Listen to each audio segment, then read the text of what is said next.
declare recesses of the committee at any time.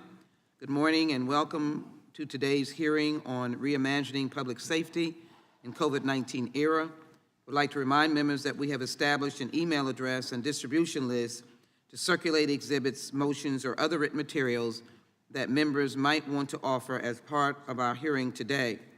If you would like to submit materials, please send them to the email address that has been previously distributed to your offices, and we will circulate the materials to members and staff as quickly as we can. I would also ask all members, both those in person and those attending remotely, to please mute your microphones when you're not speaking. This will help prevent feedback and other technical issues. You may unmute yourself anytime you seek recognition. Due to the size of our panels today, I will strictly enforce the 5-minute rule. I'd love to hear all of you longer because you have a lot to say, but I will strictly enforce that against all of us. Before I begin, I'd like to take a moment to note the passing of Representative James L. Hagedorn of Minnesota, who passed away on February 17th. His memorial service is being held today at St. Paul's Lutheran Church in Falls Church, Virginia. We'll just take a moment of silence in his honor.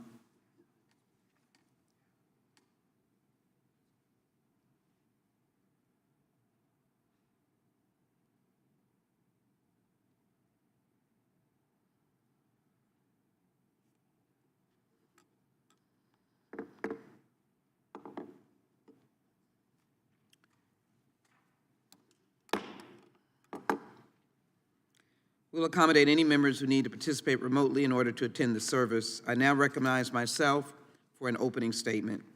During today's hearing, the subcommittee will investigate the causes of the rise in the rate of violent crime during the COVID-19 era and the aftermath, and the role of the federal government in developing strategies to ensure and enhance public safety. After years of falling crime rates, Americans have witnessed a spike in certain types of crimes. In the last 2 years, we have seen a spike in homicides and shootings, particularly in historically underfunded areas. The causes of the rise in violent crime are not clear, as homicide rates increased at the same rate in cities that adopted criminal justice reform measures as those that did not. And as many cities grapple with the rise in violent crime and rural communities, not all crime is up during the pandemic. Property crime overall fell 8%, led by drops in burglary and larceny. It appears that the spike in violent crime coincides with the societal, cultural, and economic disruptions brought on by the pandemic. The murder of George Floyd, which toppled already fragile police-community relations, and the ensuing social upheaval that followed his death and the deaths of others at the hands of police. Statistics show that much of the recent crime wave involves firearms, guns, which have been a pervasive problem in America long before the COVID-19 era. In fact, the weapon of choice for violent criminals is the gun. In an average year, guns account for roughly 2/3 of homicides. However, in 2020, 77% of murders involved firearms. Today, more people are carrying guns in America, legally and illegally, than ever. Fueled by politics and anxieties brought on by the pandemic, firearm sales have surged along with police recovery of illegal firearms. Firearms are stolen from legal gun owners who leave them in places unstored. Americans purchased approximately 19 million firearms last year, down 12.5% from 2020, according to several industry estimates, but 2021 was still the industry's second busiest year on record. More guns lead to more shootings. With so many guns around, they're more likely to be used in violent acts. Their presence makes it more likely that thieves can steal them to commit other crimes, and that arguments or fights will escalate out of control, as has been happening across the nation, and families have been shooting each other, friends have been shooting each other, or lead to unexpected consequences, like the senseless death of 9-year-old Arlene Alvarez last month in Houston by a robbery victim who thought he was shooting in the vehicle at the vehicle of the person who robbed him. He should not have done that. And he killed a precious 9-year-old. He was not the police. He didn't know that the person who had robbed him had gotten in and it was for a mere $20. He should be held accountable. Because of the prevalence of guns on our streets, we cannot discuss the rise in violence without mentioning common sense strategies to effectively reduce gun violence across the country, such as closing background check loopholes, doing away with permitless carry, addressing unregulated do-it-yourself ghost guns, and strengthening gun laws that allow guns to be trafficked from state to state. And of course, community intervention programs should be uplifted as they provide support to those who are at the highest risk of being victims or perpetrators of both of violence, and it helps both police and those communities as they try to reduce crime. Just as many cities experienced a rise in violent crime, that included murders of police officers, many communities also saw an increase in use of force by law enforcement officers. Police shot and killed 1,055 people in 2021, the highest total number reported since tracking began in 2015. Incidents of excessive force and racial and religious profiling committed by police officers disproportionately among the most marginalized Black and brown communities reduce public confidence and trust in law enforcement, which negatively impacts police legitimacy and increases some people's willingness to arm themselves and take matters into their own hands. I have seen where police and community have worked together, turn the corner on this. The admiration is strong and the relationship is strong, and they work together to fight crime. That is what we want to see in our nation. On the other hand, as I've indicated, strong police-community relationships forced by community programs that build partnerships between the community and law enforcement and help reduce crime, like the Hartford Police Athletic and Activities League that provides youth with alternatives to violence, gang membership, truancy, and substance abuse, and like my own city, Chief Finner, the Houston Police Department, where police officers are out during Halloween, Christmas, Thanksgiving, working with families who are in need. That is how we try to work together. Even as we try to recover from the past 2 years, the lasting impacts of COVID-19 on public health and safety are evident and cannot be solved by law enforcement and the criminal justice system alone. Decades of underinvestment in communities that are primarily experiencing increased violence have created concentrated areas of disadvantage, poverty, and instability, which were only compounded by the uncertainty of the COVID-19 pandemic, the loss of vital social services, such as gun violence intervention programs and easy availability of firearms. Reimagining and ensuring public health and safety require effective policing practices, investment in community resources and collaboration, and trust between law enforcement and the communities they police through policies that support transparency and accountability. Local leaders throughout the country are working to develop and implement strong public safety initiatives that balance the need for law enforcement with the need for community investment and collaboration. Congress can support their efforts and incentivize states and localities in developing traditional and additional evidence-based tools that focus on prevention and intervention.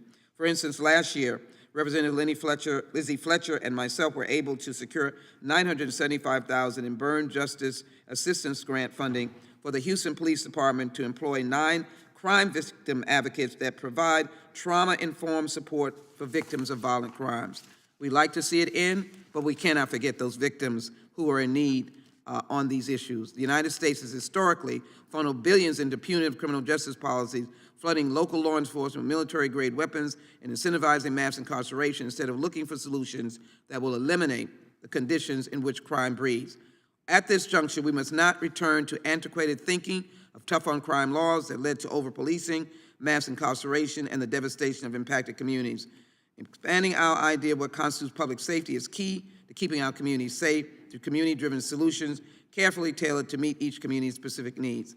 I look forward to hearing from the witnesses and hope we have a constructive conversation that helps us find solutions to the current wave of violence which must end. Without objection, I submit into the record the following documents: a fact sheet entitled Policing, Violence, and Criminal Justice Reform, and a report entitled Descriptive Analysis of Homicide Trends in 61 Major U.S. cities, both from the NAACP Legal Defense and Educational Fund, and the Reduction of Crime Program by the City of Houston, authored by the Mayor Turner of the City of Houston. Without objection. I now recognize the gentleman from Arizona, Mr. Biggs, for his opening statement. I thank the chair. Recently, our colleague and friend Jim Hagedorn, Republican from Minnesota, passed away. His memorial services this morning. I appreciate that we had a moment of silence on his behalf, and I appreciate the chair for that. But I believe this hearing would have been better served if we would have continue this, especially since most of our witnesses will be appearing via Zoom, just out of respect for the family, friends of Congressman Hagedorn. But I am appreciative of this hearing, the topic of this hearing, and I'm sincere when I say that about 8 months ago, I and my Republican colleagues on this subcommittee wrote you a letter requesting a hearing on the dangerous calls by some on the left to defund the police and other progressive policies that correlate to rising crime.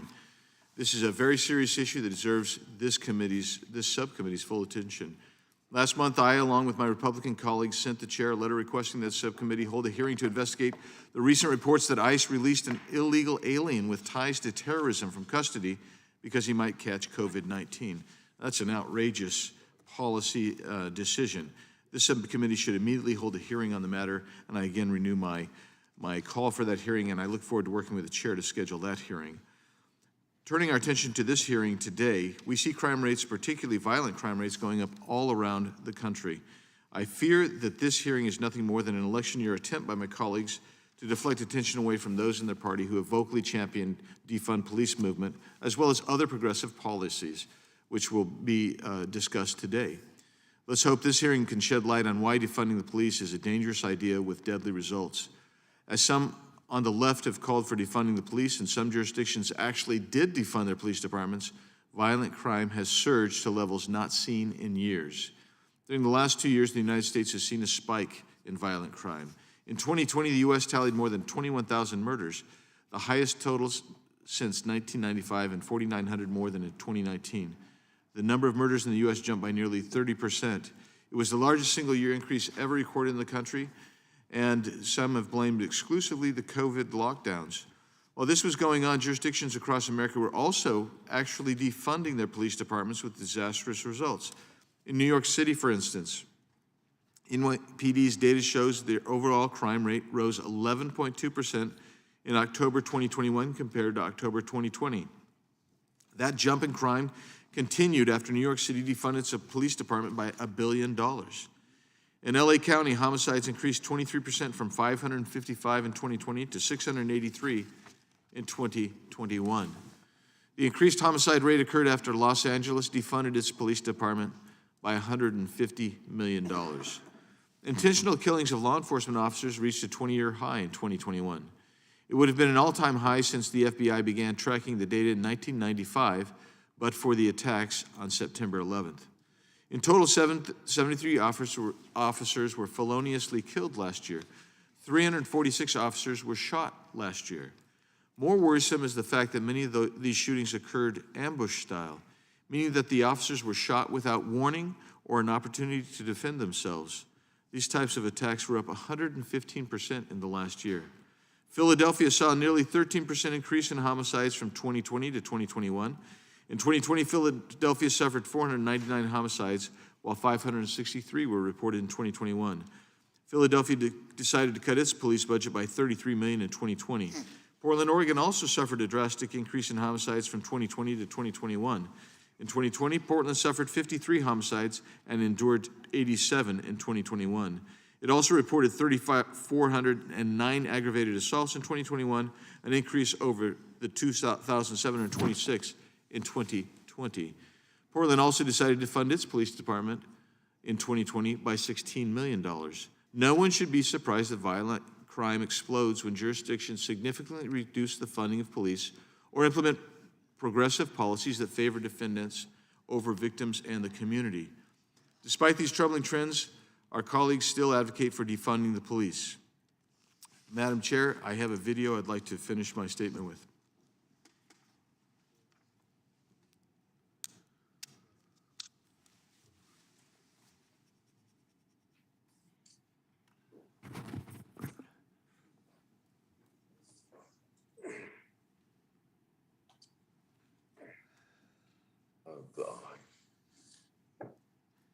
Prominent progressives on Capitol Hill are echoing the chants heard from protesters on streets in major cities around the country. Congresswoman Ilhan Omar, whose district includes Minneapolis, has called the police there rotten to the root, saying the department shouldn't just be defunded, it should be dismantled. We mean ending this department as it currently exists. I am for defunding the police. Some city officials calling for police departments across the U.S. to be defunded. Proceeded to leave tweeting, No more policing, incarceration, and militarization. It can't be reformed. What we've seen in Los Angeles, Mayor Eric Garcetti saying, take some of the money from policing, about $150 million, invest it in health initiatives, training initiatives for youth. I applaud Eric Garcetti for doing what he's done. Painted in huge block letters on city streets from Washington to Wisconsin. Some who support the idea want to strip all police funding and dissolve entire departments. There's some issues that we ask police to do, like mental health issues or policing in schools and all the rest, that perhaps we can shuffle some of that money around. We don't want no more police,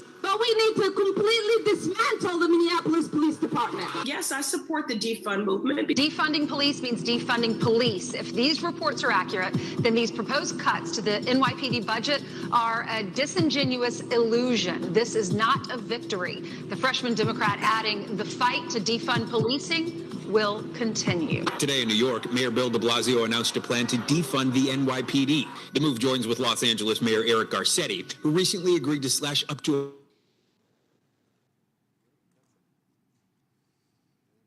No, that's not it. I thought we allowed the chairwoman almost 2 full minutes beyond the 5 minutes time, and I'm surprised that the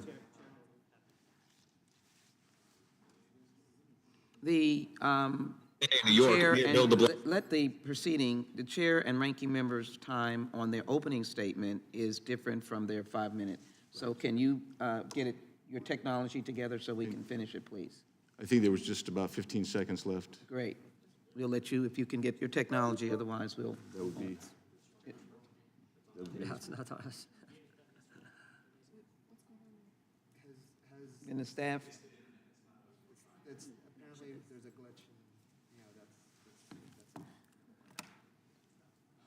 glitch. Gentleman's time has expired. Thank you, Madam Chair. I And would be happy to let it continue, Mr. there's Ranking about Member. 15 seconds left, that's all. Yeah. Thank you. If they pop up, I'll be happy to. I hope it doesn't interrupt anybody's conversation, Madam Chair. All right. Thank you. I'm pleased now to yield 5 minutes and recognize the gentleman from New York, the chairman of the full committee, Mr. Nadler, for his opening statement. Thank you, Madam Chair, for holding this very important hearing on public safety. As the epidemic of gun violence continues to impact our cities and communities, I look forward to discussing how the federal government can more effectively assist state and local leaders to address violent crime and invest in community safety. I'm also grateful to have a large panel of expert witnesses who can tell us what is truly driving the current increase in violent crime that many cities are reporting. Our witnesses can also inform this committee on effective strategies to reduce gun violence and other violent crime, and how the federal government can best support and enhance local initiatives to improve public safety. After years of crime rates continuing to fall, 2020 and 2021 saw significant increases in certain types of crime, specifically homicides and other gun crimes. While homicide rates remain well below historic peaks in the 1990s, according to research from the Council on Criminal Justice, the number of homicides in 2021 in a 27 major city study increased by 5% from 2020 and by 44% from 2019.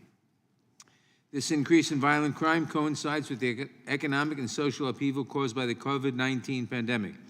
Just as stay-at-home orders impacted all areas of American life, the stress of the pandemic, as well as the closure of many diversions from conflict, including after-school programs and violence interrupter initiatives, has resulted in increased instability and the need to improve public safety. Violent crime is an issue that affects every community, and we need community-driven responses to address it. We know that law enforcement alone cannot solve the problem of violent crime, and ensuring public safety requires both effective law enforcement practices and investment in community resources and support systems. 2021 also saw a record number of individuals shot and killed by law enforcement officers. This deeply troubling statistic emphasizes that there continues to be a need for law enforcement accountability and changes to policing. We know that this need for reform is not at odds with the need to address the rise in violence. Without accountability, communities lack trust in law enforcement and officers are unable to do their jobs effectively. The confluence of the pandemic's impact on crime and the public outcry for changes to policing in cities across the country demonstrates the need for a re-examination of national policy on public safety and the role of the federal government in program development. I thank the chair for holding this important hearing. I look forward to discussing these and other issues with our panel today. Before I yield back, I ask unanimous consent to insert the statement of Mayor Eric Adams of New York into the record. Without objection, so ordered. Thank you. I yield back the balance of my time. Gentleman yields back. It's now my pleasure to recognize the ranking member of the full committee, the gentleman from Ohio. Thank you, Madam Chair. So the title of today's hearing is Reimagining Public Safety. Reimagining public safety in the COVID era. Just what Americans need is more imagination from Democrats. Democrats reimagined the border over the last year. We went from a secure border to complete chaos. We went, in 1 year's time, we saw 2 million illegal immigrants enter the border as a result of the Democrats' reimagination on the border. Democrats reimagined energy policy. 1 year's time, we went from $2 gas to $4 gas. Actually, it's $7 in California. We went from energy independence to the President of the United States begging OPEC to increase production, talking with the Saudis, talking with Venezuela, talking with Iran now. Democrats reimagined inflation. We went from stable prices to a 40-year high inflation rate. Democrats reimagined science. For a year, 5-year-olds had to wear a mask in school. That is, of course, when they let kids actually go to school. And Democrats sure reimagined public safety. We went from safe streets to record crime in every major urban area in this country. I would argue that America needs a little less imagination from Democrats and maybe a little common sense. I mean, think about it. When you defund the police, you probably shouldn't be surprised when you get more crime. When you don't prosecute bad guys, you probably shouldn't be surprised when you get more crime. When rioters and looters for a full summer are called peaceful protesters, probably shouldn't be surprised when you get more crime. When the chairman of the Judiciary Committee says Antifa is a myth, you probably shouldn't be surprised when you get more crime. We get rid of bail, probably shouldn't be surprised when you get more crime. When you enact dumb policies, imagine this, you get bad results. I mean, think about what happened in the last year and a half in almost every major urban area. Baltimore cut their police department $22 million, Boston $12 million, Minneapolis cut theirs $8 million, New York City cut their police department $1 billion. Philadelphia, $33 million cut, Portland, $15 million cut, Seattle, $69 million, Chicago, $80 million, and on it goes. And guess what? In every single one of those urban areas, crime went up. Imagine that. Imagine that. Yeah, I don't know if we need any more imagination from Democrats. What we need is more cops on the street, not disparaging cops who bust their tail, put on the uniform, go protect our neighborhoods every night. Less imagination, more cops on the street, more prosecutors who will actually put bad guys in jail. And maybe just a stop to all the crazy policies. One of our colleagues introduced a bill, No Money Bail Act, just getting rid of it. But I don't think Democrats want to do the common sense thing. They want to do what that video just talked about. They want to defund the police. They've said it time and time again. Representative Jones, the department must be dismantled and policing reimagined. Representative Jayapal, we need to shift to significant resources from law enforcement to other places. Representative Omar, we need to completely dismantle the Minneapolis Police Department. Representative Bush, just 1 week ago, said we should, the same night that the president said they should fund the police, Representative Bush said, no, we should defund the police. And Chairman Nadler himself said just a year and a half ago, there should be substantial cuts to the police budget. That's what they've said. That makes no sense. The American people get it. All this reimagination from Democrats has been a disaster in every single policy area. Energy, crime, inflation, the border, you name it. Americans want safe streets, they want affordable gas, and they want freedom. Democrats have given us record crime, record inflation, and Dr. Fauci. So I hope today's hearing will allow the Judiciary Committee, in particular the Subcommittee on Crime, to begin to focus back in on common sense policies that work for the American families and the American people. That's what I hope is the result of this hearing. With that, Madam Chair, I yield back. Gentleman yields back. It is now my pleasure to introduce the witness for the first panel. The Honorable Nicholas W. Brown is the U.S. Attorney for the Western District of Washington. He previously served as an Assistant United States Attorney in Western Washington, handling a wide variety of criminal cases, and as General Counsel to Governor Jay Inslee. Most recently, he was a partner with Pacifica Law Group in Seattle. U.S. Attorney Brown received his Bachelor of Arts, magna cum laude, from Morehouse College in 1999 and his Juris Doctorate from Harvard Law in 2002. An Army veteran, U.S. Attorney Brown also served in the Judge Advocate General Corps. He was awarded the Bronze Star Medal in 2005. We welcome our distinguished witness, and we thank you for your participation. I will begin by swearing in our witness. I ask you to turn on your audio and make sure that I can see your face, and raise your right hand as I administer the oath. Do you swear or affirm under penalty of perjury that the testimony you're about to give is true and correct to the best of your knowledge, information, belief, so help you God? I do. The witness is indicated in the affirmative.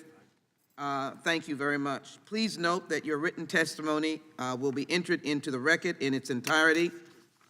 Accordingly, I ask that you summarize your testimony in 5 minutes.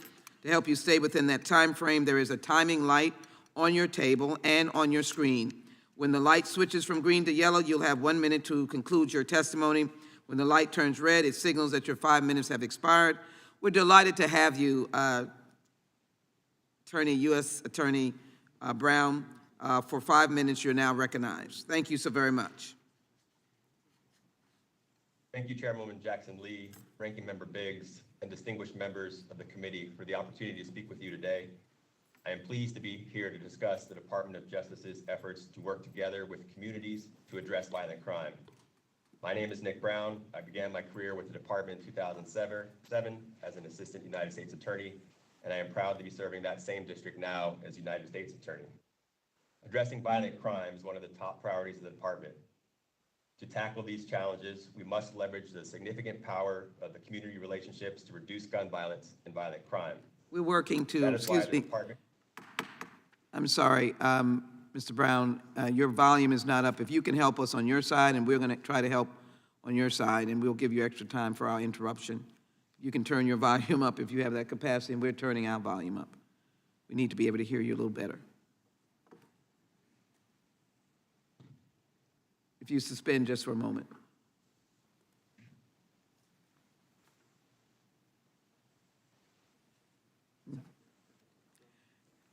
Mr. Brown, you can start again. Thank you. Thank you. That is why the department has highlighted the community violence intervention programs as an important complementary tool to law enforcement efforts. These programs have been shown to reduce incidents of violence by targeting individuals who are most at risk to commit or become victims of crime, with evidence-based and community-informed support. In my work as U.S. Attorney and throughout my career, I've had the opportunity to work with federal, state, tribal, and local law enforcement officers throughout our communities.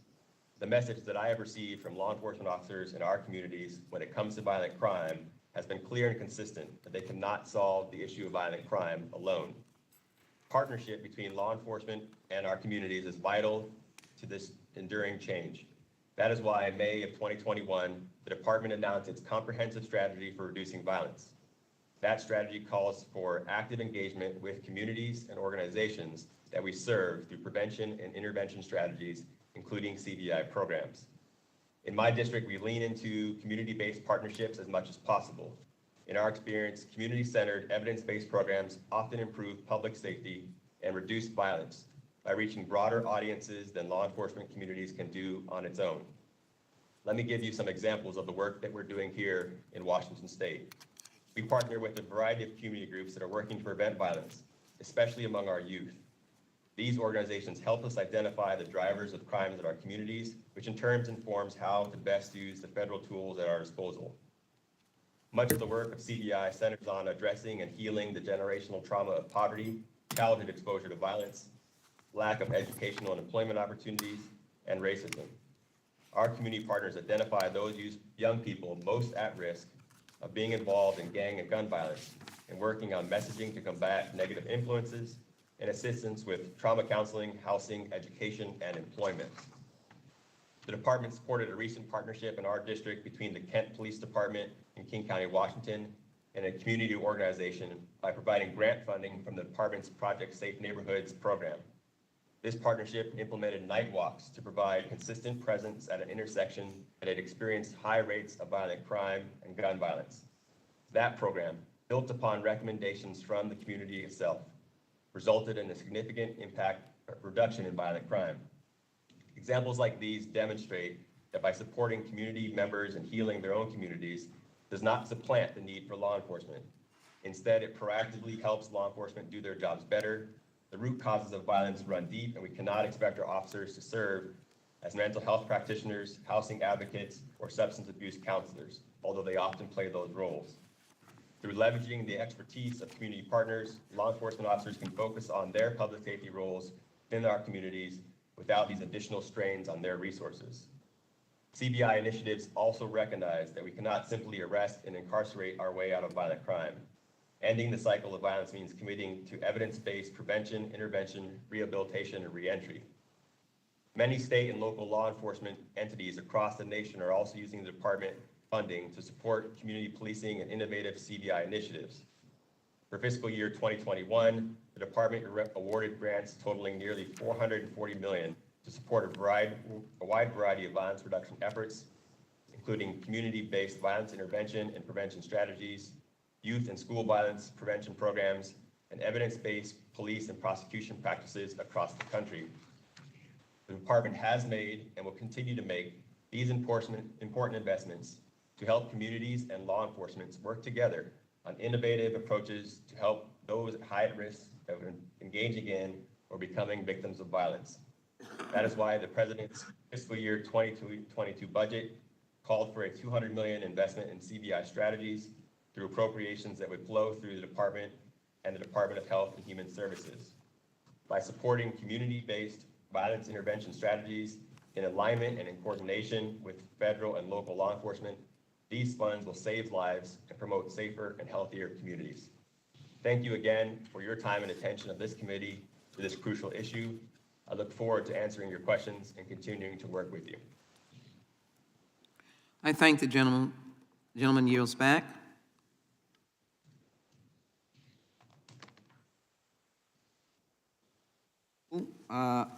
To begin with questions, and I recognize myself for 5 minutes.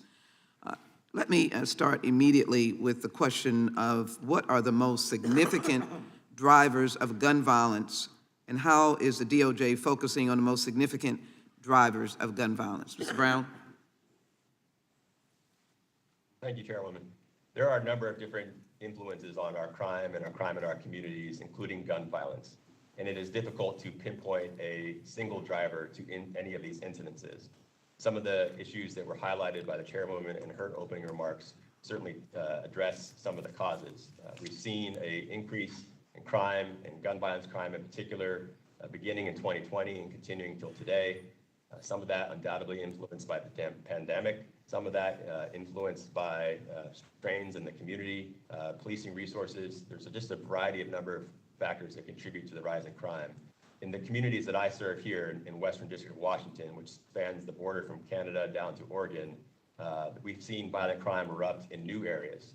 We've seen a doubling of road rage incidents and shootings in the city of Seattle in the last year. We've seen a rise in shootings in homeless encampments that we hadn't experienced previously. One of the principal differences for me as the United States Attorney in seeing how this district has changed before when I served here previously is that we're just seeing firearms in the possession of so many different people. We used to be able to target and pinpoint the people that are most likely to be carrying firearms and using firearms illegally, but now it seems like almost everyone that law enforcement encounters is carrying a firearm. So the prevalence of firearms in our community is a significant driver as well. I work with the major city chiefs of police, and I have heard them understand how important engaging with the community is. We call it police-community relationships, and how important it is to have the right kind of interaction with the community. I'm going to cite a number of points. De-escalation, duty to care, a reduction of excessive force, reforming the no-knock warrants, and ending chokeholds. Any of that would hamper police officers' ability to serve their public and to ensure the safety of the public? No, I do not believe that any of those efforts hamper law enforcement. And so those aspects of good policing could in fact improve community cooperation and information gathering? What I hear from the law enforcement leaders in my district is they really are trying to build trust with the communities that they serve, and the more programs and policies that they adopt that help foster trust helps them do their job better as law enforcement leaders. Would you say that many of the DOJ funded programs, like the ones you mentioned in your written statement, do in fact work? What evidence do you have that DOJ funded programs work, and how much do they work as it relates to ending the proliferation of illegal guns? It's a bifurcated question. Regular programs, and then there are programs dealing with ending proliferation of illegal guns. So there is a specific study that I cited in my written testimony, and I know that there are other academic studies specifically addressing the impact of CBI programs. What I lean on here is what I hear from my law enforcement partners. I talk to police chiefs and sheriffs quite often, and they can tell me about the success stories that they've had partnering with specific organizations. And when I see direct results of someone who has been at high risk of violence or directly tied to prior acts of violence, and that individual gets a job, continues in education, gets stable housing, that type of success story is also very important to me in showing that certain programs work and others that may not work. So those are the types of data that I rely on as United States Attorney. Addressing firearm trafficking is incredibly difficult. As the chairwoman noted in her opening remarks, what we're seeing here in terms of the proliferation of firearms in the possession of people that law enforcement officers are encountering, which puts law enforcement directly at risk themselves, is we're just seeing more firearms stolen from people's homes who lawfully own firearms. And so we're just seeing more firearms throughout our streets. We, of course, as a U.S. Attorney, focus on anything that we can do to combat trafficking of firearms. But what we're seeing more and more is just firearms in the public's hands because they've taken them from lawful owners.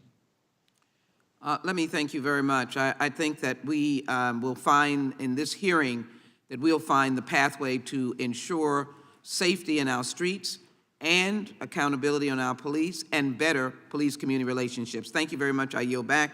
Now happy to yield to the gentleman from Ranking Member, Mr. Biggs, for his 5 minutes. I thank the gentlelady, and I ask for unanimous consent to allow Mr. Massey, a member of the subcommittee, to yield his time to Mr. Bishop, who is not a member of the subcommittee, but who is a member of the entire Judiciary Committee. Without objection, so ordered. I thank the chair. And I thank the U.S. Attorney, Mr. Brown, for being here today. Attorney General Garland's October 4th, 2021 memorandum directed DOJ resources to investigate parents and directed the FBI to work with each U.S. Attorney's Office to convene meetings with federal, state, local, tribal, and territorial leaders in each federal judicial district within 30 days of the issuance of that memorandum. And I was wondering if you've participated in any meetings convened in response to the Attorney General Garland's memorandum. Yes, Congressman, I did convene a meeting in response to the AG's memorandum. And how many meetings would that be? And are they still occurring? No, we held one meeting. I believe it was in early November with a combination of federal and local law enforcement officers. So both federal and local agencies were involved? Yes, sir. Thank you. We received a copy of a memorandum from the acting U.S. Attorney for Montana to the Montana AG, all county attorneys, sheriffs, Montana Office of Public Instruction, and the Montana School Boards Association that included a summary of, quote, federal statutes that may serve as a basis for the prosecution of such threats and violent conduct, quote. Have you drafted or sent or received or seen a memorandum like that? I'm not familiar with the specific memorandum that you are referencing, Congressman. I did not draft or send any similar such memorandum. Thank you. Your district's main office is in Seattle, which was famously the home of the 2020 Capitol Hill Autonomous Zone, CHAZ, or Capitol Hill Occupied Protest CHOP, a police-free zone formed by activists and anarchists, which descended into violence, open drug use, and multiple shootings. Do you know how much the crime rate rose in that area between June 2nd and June 20th of 2020 compared to the previous year? I do not. According to Mayor Durkin, crime rose 525% in that area. Would that surprise you? Well, Mayor Durkin was previously the United States Attorney, and I would trust her accounting of it. Your former boss, Governor Inslee, called the occupation of city property largely peaceful, but there was that kind of an increase in crime. There was 2 murders, 2 non-fatal shootings, open narcotics use. There was rapes, robberies, assaults, gang activity. That normally wouldn't be described as a largely peaceful occupation, would it? I'm not familiar with all the specific incidences of crime, but certainly the types of crimes that you described are very serious, and we should take them seriously. And one of the concerns I had was that the Seattle Police Department was forced to essentially abandon the East Precinct. And my question for you as U.S. Attorney there, do you think that law enforcement should ever be forced to abandon a precinct? In all decisions that law enforcement officers make, the local and federal law enforcement officers that I work with, I defer to their judgment about how to best respond to a particular incident. So I don't have really specific thoughts on how they handled that, but I trust that they made the decisions that they thought were best and appropriate there. Well, you are aware that they were ordered to leave not by the police chief, but by political leaders. Would that change your opinion there? I'm not sure how those decisions were made, Congressman. What we focus on is how we can best improve community safety. And, as U.S. Attorney from October of 2021, I want to work with both my local political leaders who make policy decisions and rely on the guidance from our law enforcement partners. According to the Justice Manual, it's the presumption with certain exceptions that DOJ law enforcement agencies will electronically record statements by individuals who are in their custody. Although the manual does not mention non-custodial interviews, it encourages those types of recordings to be made. While it's an important step, would you agree that there's no accountability for failure to comply with the presumption to record? I'm actually not sure about what the data shows and how accountable and how closely people are following those policies. I am familiar with the Justice Manual's provisions on that, but I don't really have much input or information about how closely that's being adhered to. What directions have you given federal law enforcement agencies in your district about recording interviews? I have not given them any updated information about that policy since I became United States Attorney. Okay, thank you. My time has expired, and I yield back to the chair. Yes, the gentleman's time has expired, and now I yield to the gentleman from New York, Mr. Nadler, for 5 minutes. Thank you, Madam Chair. Mr. Brown, how is the Department of Justice supporting state and local enforcement in their efforts to reduce the number of illegal guns on the streets? Thank you, Congressman. I know that there are a number of policies that the department has put out with respect to firearms trafficking and specifically with respect to the production of ghost guns. Previously in my district have prosecuted a couple cases arising from people illegally manufacturing firearms. I'm not familiar with all the specific programs the department is engaged in, but I'm happy to follow up with you with that information. Thank you. Recognizing that a small number of individuals are responsible for a disproportionate amount of gun crime, what is the department doing to support local law enforcement in implementing data-driven policing practices? Having data-driven policies is very important. We rely on evidence to show what is working and, importantly, what is not working. And so we provide a number of specific grant funding opportunities to law enforcement officers to make sure that they have the resources that they need to develop the right database systems to share information with their officers. What's a real focus for me here in my district is making sure that I can do everything I can to collaborate with our law enforcement officers to make sure we're forming partnerships.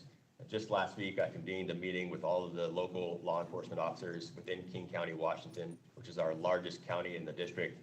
And we just had a conversation how we can can share resources and information to develop specific strategies for reducing violent crime in our district. Thank you. As you know, a law enforcement response alone will not solve the problem of violent crime. How is the department working with other federal agencies to invest in community resources? I appreciate that question because it is important to highlight that there are a number of partnerships we need to develop, both with federal agencies and between federal agencies. In my district, I work with frequently and talk to frequently the leaders from our major federal law enforcement agencies, including the FBI, the ATF, HSI, and other agencies to make sure they are tackling the problems in a strategic approach and not simply being reactionary.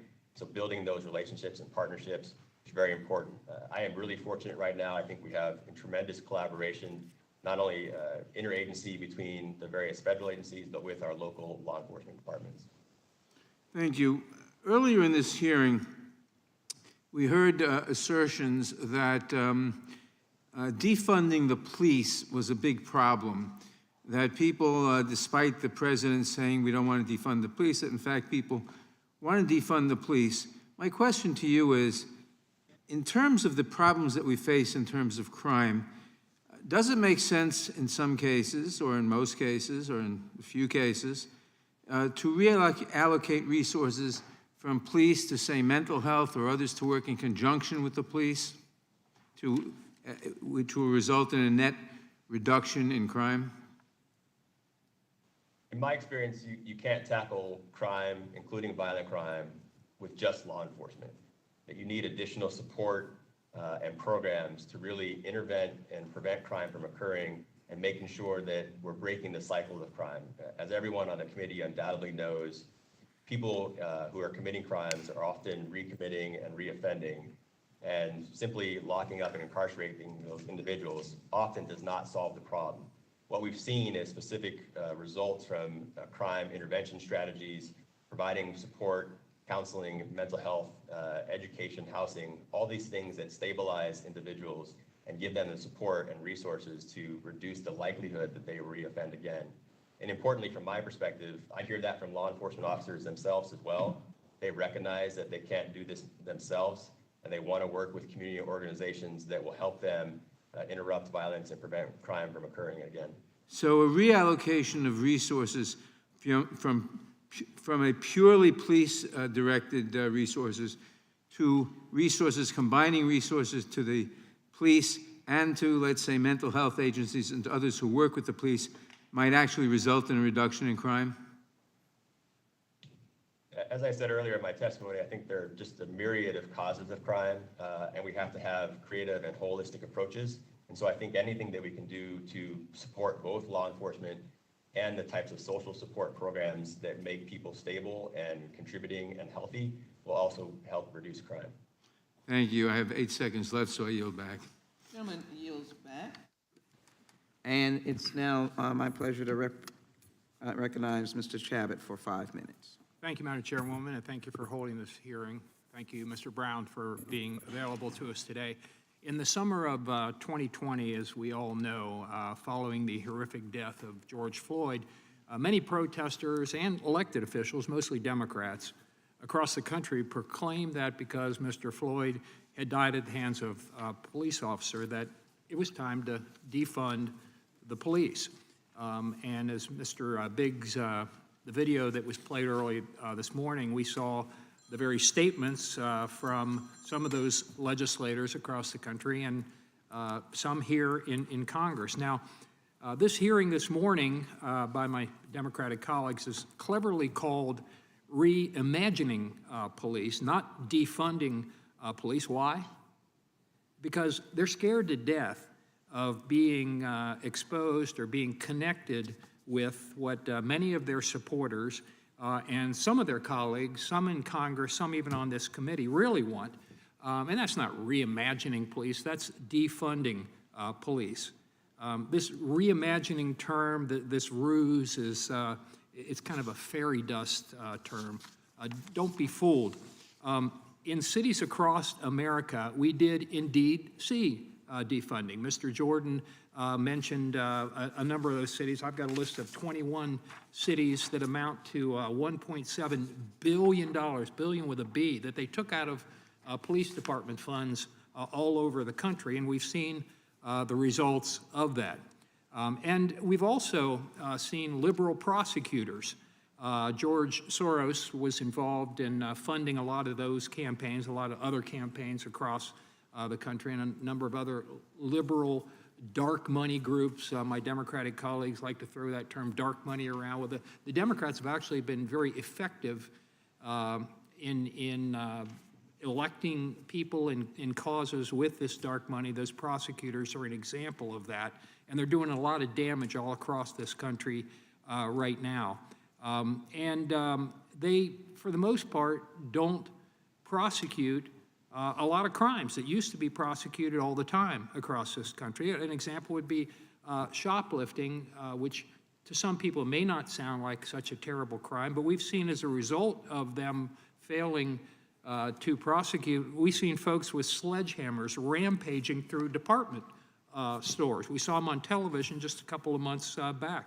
We've also seen the left's relentless campaign to eliminate cash bail. Let's face it, criminals commit crimes, and because of this, they're quickly released on low or no bail, and they're let out on the street. And what do? Well, they commit more crimes, and sometimes they murder people. We've seen that happen as well in this country. And Madam Chairwoman, let me ask you this. I had called for you to invite the Attorney General and the FBI Director to testify before the subcommittee to discuss their strategy for combating the current rise in violence in the country. And I would again ask that, since we haven't thus far, I would again ask you to please invite them here to testify before this committee. Would you consider doing that? Mr. Chairman, as you well know, we have ongoing hearings, ongoing opportunities to engage the administration, and what I can assure you is that we will continue to do that. I don't know if you answered my question. Would you invite them to the committee to testify? That's what I'm asking. Again, we have both the subcommittee and the full committee. These are important questions. I'm glad that the chairman has clarified the question of police funding, of working together with community groups and policing. So there will be an opportunity to pursue all of those issues by way of invitations to representatives from the administration. I think U.S. Attorney Brown is doing a great job, and my answer to you is there are always opportunities for those individuals to be invited. Well, that was about as clear as reimagining the police is, but in any event, Mr. Brown, thank you for what you do for your community. But let me ask you real quickly, my time's almost out. Would you agree that when you cut resources or funding from police departments, as has occurred in your community out in Seattle or in other communities across the country, that you're likely to see an increase in crime, which we've seen and experienced in this country now for quite some time? Is that logical, and are we seeing it with our own eyes?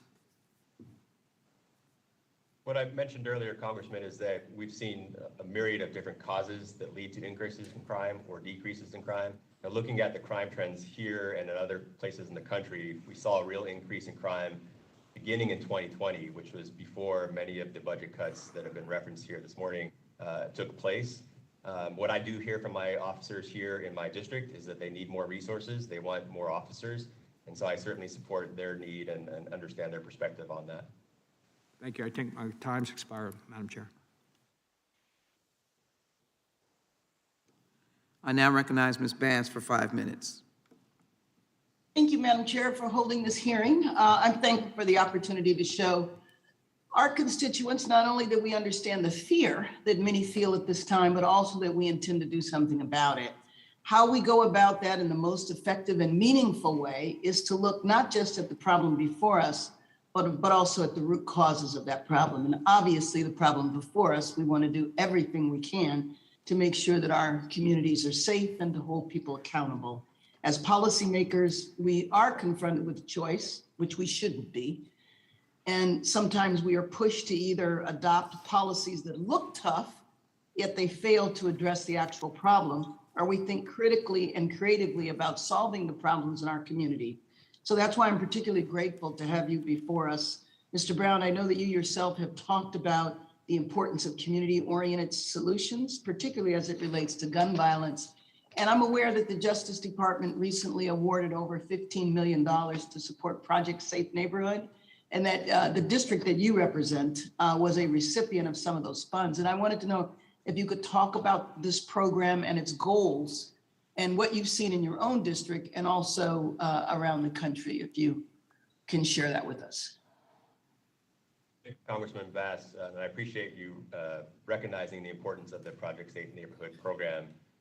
PSN, as we refer to it as U.S. attorneys, is the principal program by which U.S. attorney communities implement their violence reduction strategies and initiatives. It is a program where we work with our local jurisdictions to identify how we can best bring federal resources and federal cases in communities where they might also be concurrent local or state jurisdiction. So every district has a PSN coordinator. It tries to identify those programs with the local prosecutors' offices where we can best bring the most appropriate federal cases. But an important part of the PSN program is also the grant funding operations that we support for law enforcement organizations and community organizations to help them build out their resources and their infrastructure to address violent crime and to work with the community. So in my district, as you noted, we do fund a number of PSN programs to local law enforcement agencies, as well as to local community organizations, as a way to foster their ability to break these cycles of crimes, as you rightly noted. Do any of the examples of grants to community-based organizations come to mind? Like what kind of grants were they? And then specifically, do any of the community-based organizations use violence interrupters, or some communities call them interventionists? They might have been young people that had been involved in the problem, but then start wanting to give back to the community in a positive way. No, absolutely. To the first part of your question, I referenced a specific program that was funded through the PSN program in my testimony, which was a grant to a community organization and the Kent Police Department. Kent is a mid-sized jurisdiction in my district, and with the community and the Kent Police Department, they were able to provide more resources to a specific, very targeted area where there had been a number of violence incidences. And so that PSN funding proved some very important results. The Kent Police Chief in that area was very happy and told me about the significant reduction in violence in that very targeted area. But as you know, what we really need to do is try to get at some of these root causes. And so there are a number of organizations that specifically do the type of work that you referenced. You know, the types of individuals that are high risk for being victims or high risk for offending are often the types of people that aren't the social service seekers.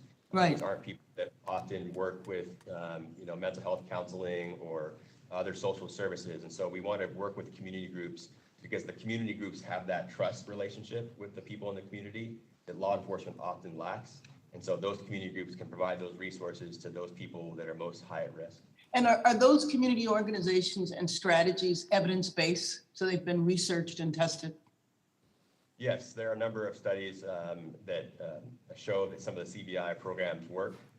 You know, for me, in my district, we also just rely on what we're hearing from the community and from law enforcement officers. You know, my district unfortunately had a shooting in downtown Seattle just last week.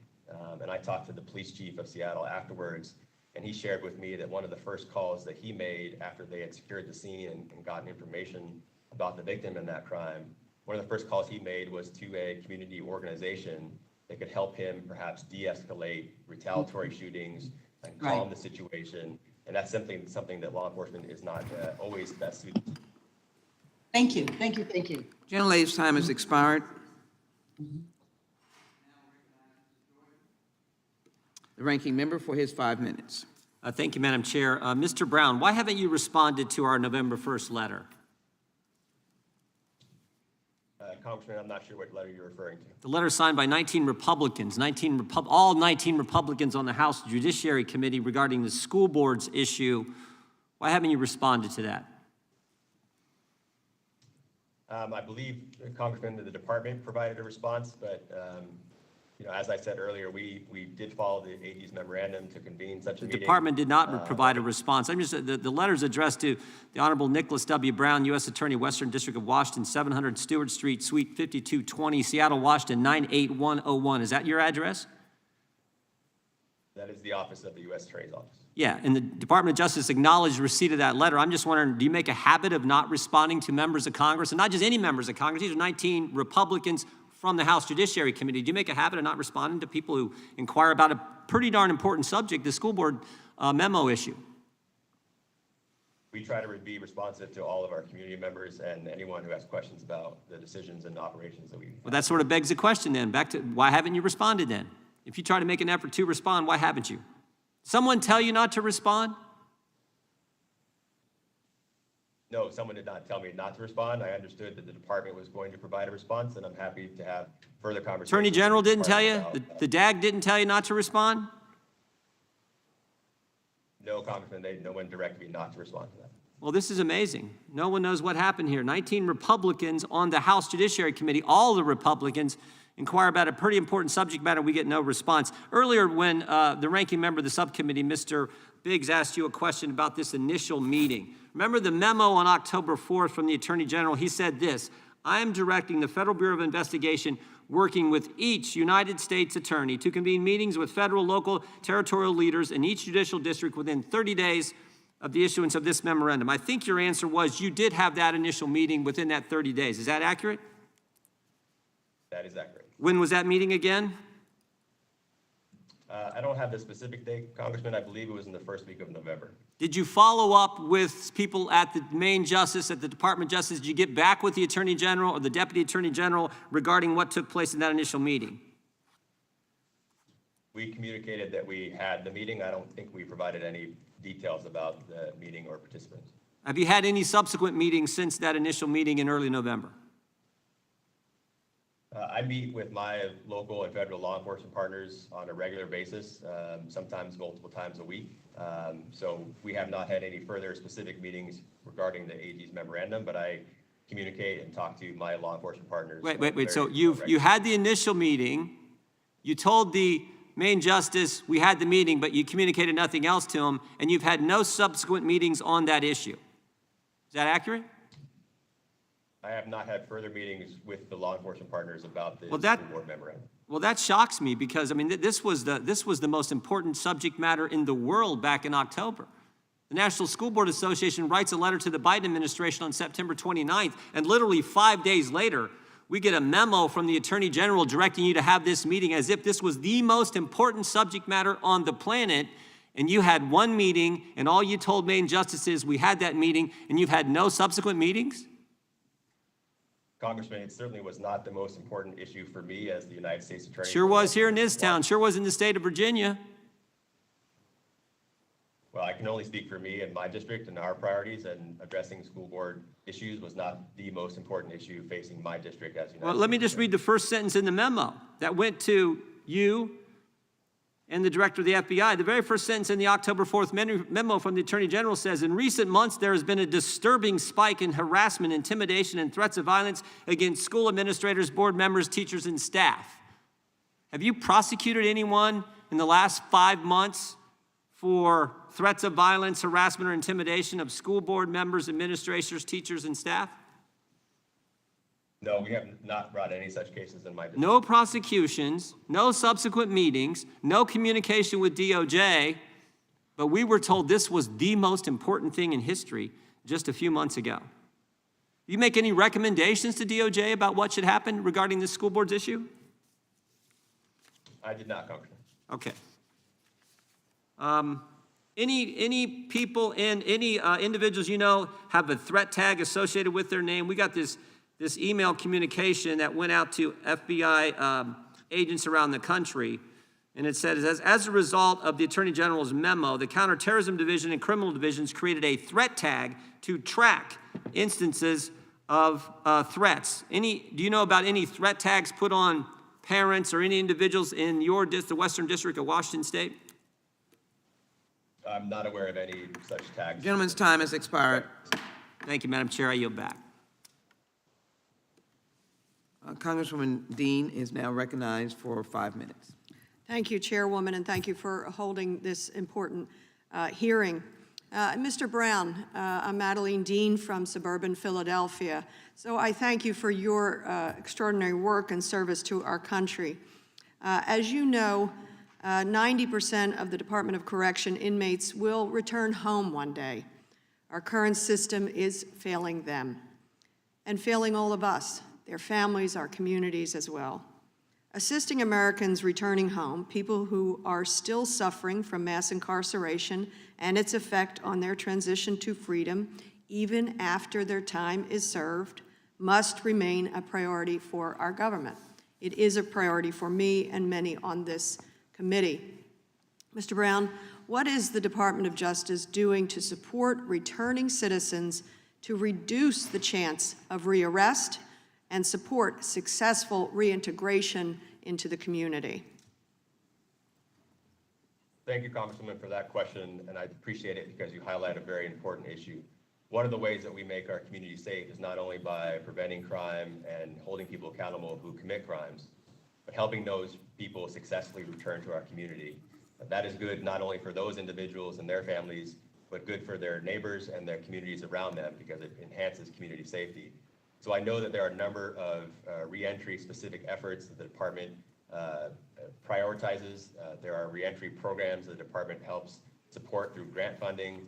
Here specifically in my district, my office works with a number of organizations that are specifically focused on reentry efforts.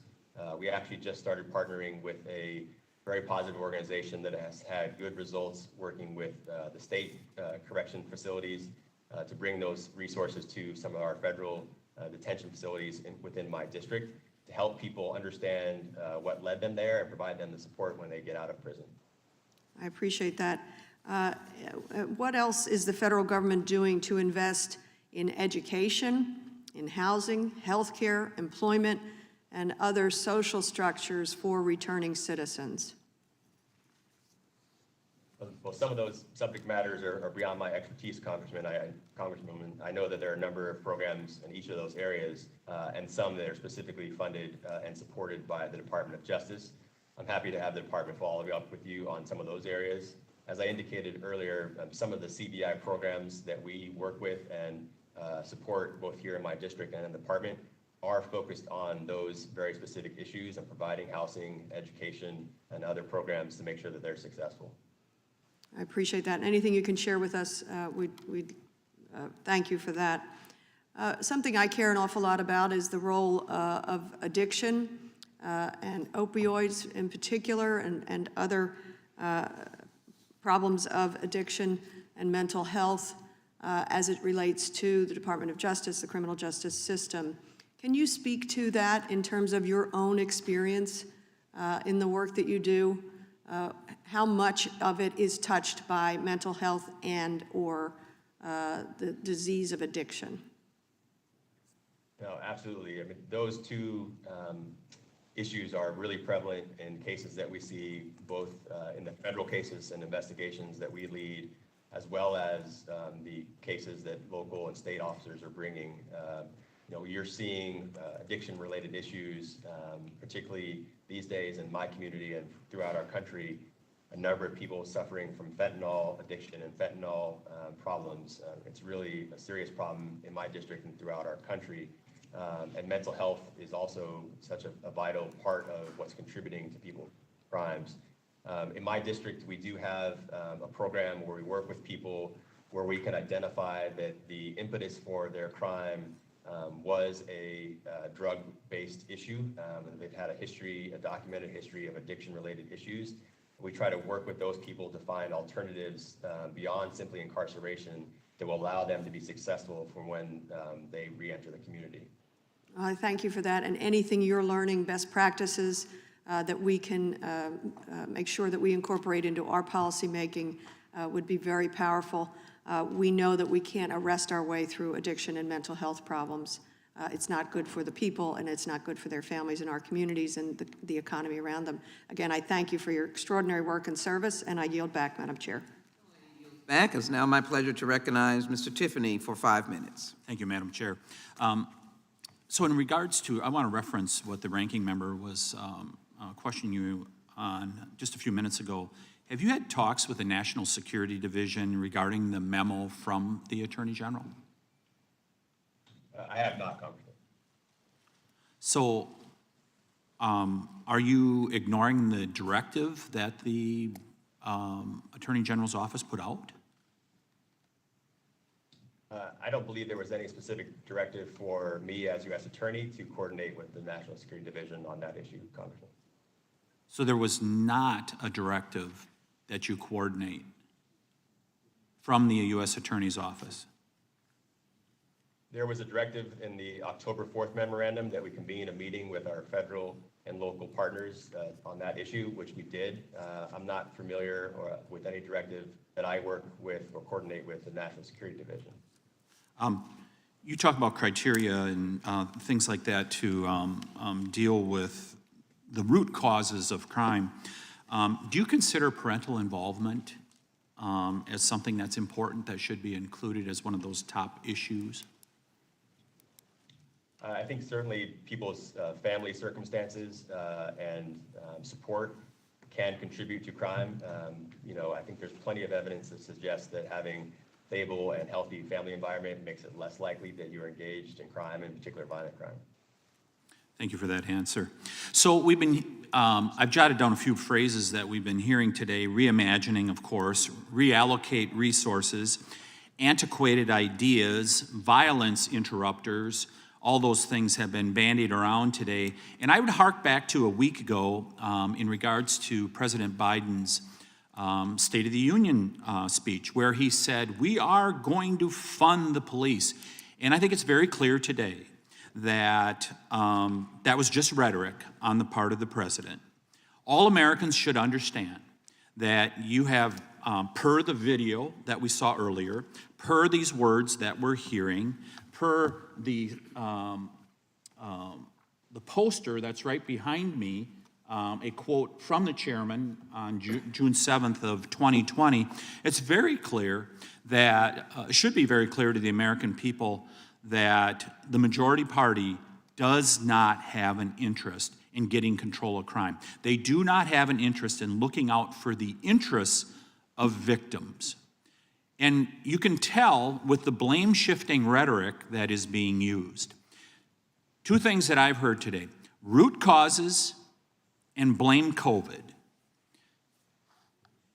Where did we hear the term root causes about a year ago? It was when Vice President Harris was announced as being the border czar, or she's going to take care of border issues. First thing she talked about was, boy, we've got these root causes, we got to get control of this. Has it been brought under control what has happened on the southern border? Not at all. We just had all kinds of root causes rhetoric. So whenever you hear that term, phrase root causes, you know there's just going to be a lot of jabber-jawing that's going to go on. And then we see the second blame shift that goes on here. Let's blame COVID. Same thing that we're hearing from the president's press secretary. Why have oil prices all of a sudden gone up here in America? It's the Ukraine. It's the Ukraine war. That's what caused these oil prices to go up, ignoring the fact that of what the American people know, that gasoline went up $1 a gallon. And it started on January 20th of 2021 when President Biden said, we are going to shut down fossil fuel use in this country. And what was the metaphor for it? It was Keystone XL, but there were numerous other actions that were taken that were going to shut it down. So here we got the all-purpose bugaboo, which is blame COVID. Now, I would encourage this committee perhaps to bring Dr. Fauci before us, and maybe he and some of the governors that put in place the draconian and unconscionable shutdowns, that maybe they should be answering for this. Because you maybe have hit on one of the root causes here, the shutdowns, the artificial shutdowns that we were warning you about, that there was going to be huge societal harm. And yes, we are, in part, we are seeing an increase in crime as a result of these unconscionable shutdowns that turned people's lives upside down. And where were those greatest shutdowns? They were in the big cities of America, where we've seen this striking increase in violent crime. I yield back. Expired. I'm now pleased to recognize Ms. Scanlon, gentlelady from Pennsylvania, for 5 minutes. Thank you, Madam Chair. I appreciate you calling this hearing today. You know, I cannot sit here silently while my Republican colleagues try to hijack an important hearing to identify solutions to address the surge in violence over the past 2 years, particularly gun violence, that have taken a devastating toll on communities across the country, including my own, in cities of every size and in states both red and blue. I have to protest the efforts by our Republican colleagues to, once again, ignore the truth and repeat false talking points about my community and others, instead of grappling with the truth. We've heard members of this committee and subcommittee say today that Philadelphia, which forms part of my district, has reduced funding for its police, and to go so far as to bolster these lies by citing specific numbers. Let me just be clear. Philadelphia has not defunded its police. To the contrary, funding has increased each of the past 2 years to help address the twin pandemics of COVID and gun violence. So I would urge my colleagues across the aisle to stop reimagining the truth and get serious about how this country can actually address the national surge in gun violence, because this is a serious problem that demands serious policy solutions and serious people, not mindless repetition of political talking points. Now, what we hear over and over again from law enforcement in my district and across the country is that we need to stem the flow of guns to our streets. And we can do that with legislation that our Republican colleagues continue to block by requiring universal background checks, banning ghost guns and assault weapons, and requiring licensing and training with gun purchases. It is easier to get a gun in Pennsylvania than it is to get a driver's license. I can go to a gun show near my home and walk out with dozens of weapons with no check. That's wrong. We cannot police our way out of this problem, however. If we're going to stem the tide of violence, we need to employ comprehensive approaches to public safety and address the underlying challenges that drive some people to pick up guns in the first place. Mental health struggles, poverty, lack of education or opportunity. All of these things, made worse by the disruption and upheaval of the pandemic, have fueled hopelessness and despair that can lead our fellow Americans, and particularly children, as I have reason to know, to act in desperate, dangerous, and violent ways. Local officials in my district are working right now to reach solutions to prevent violence and support people living in their communities. I've been looking forward to this hearing to explore ways the federal government can support these efforts.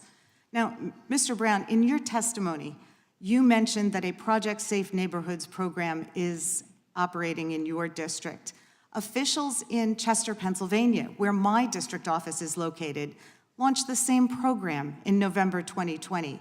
And the latest data we have indicates that gun violence homicides are down 44%, and overall shootings are down 34% in the city since then.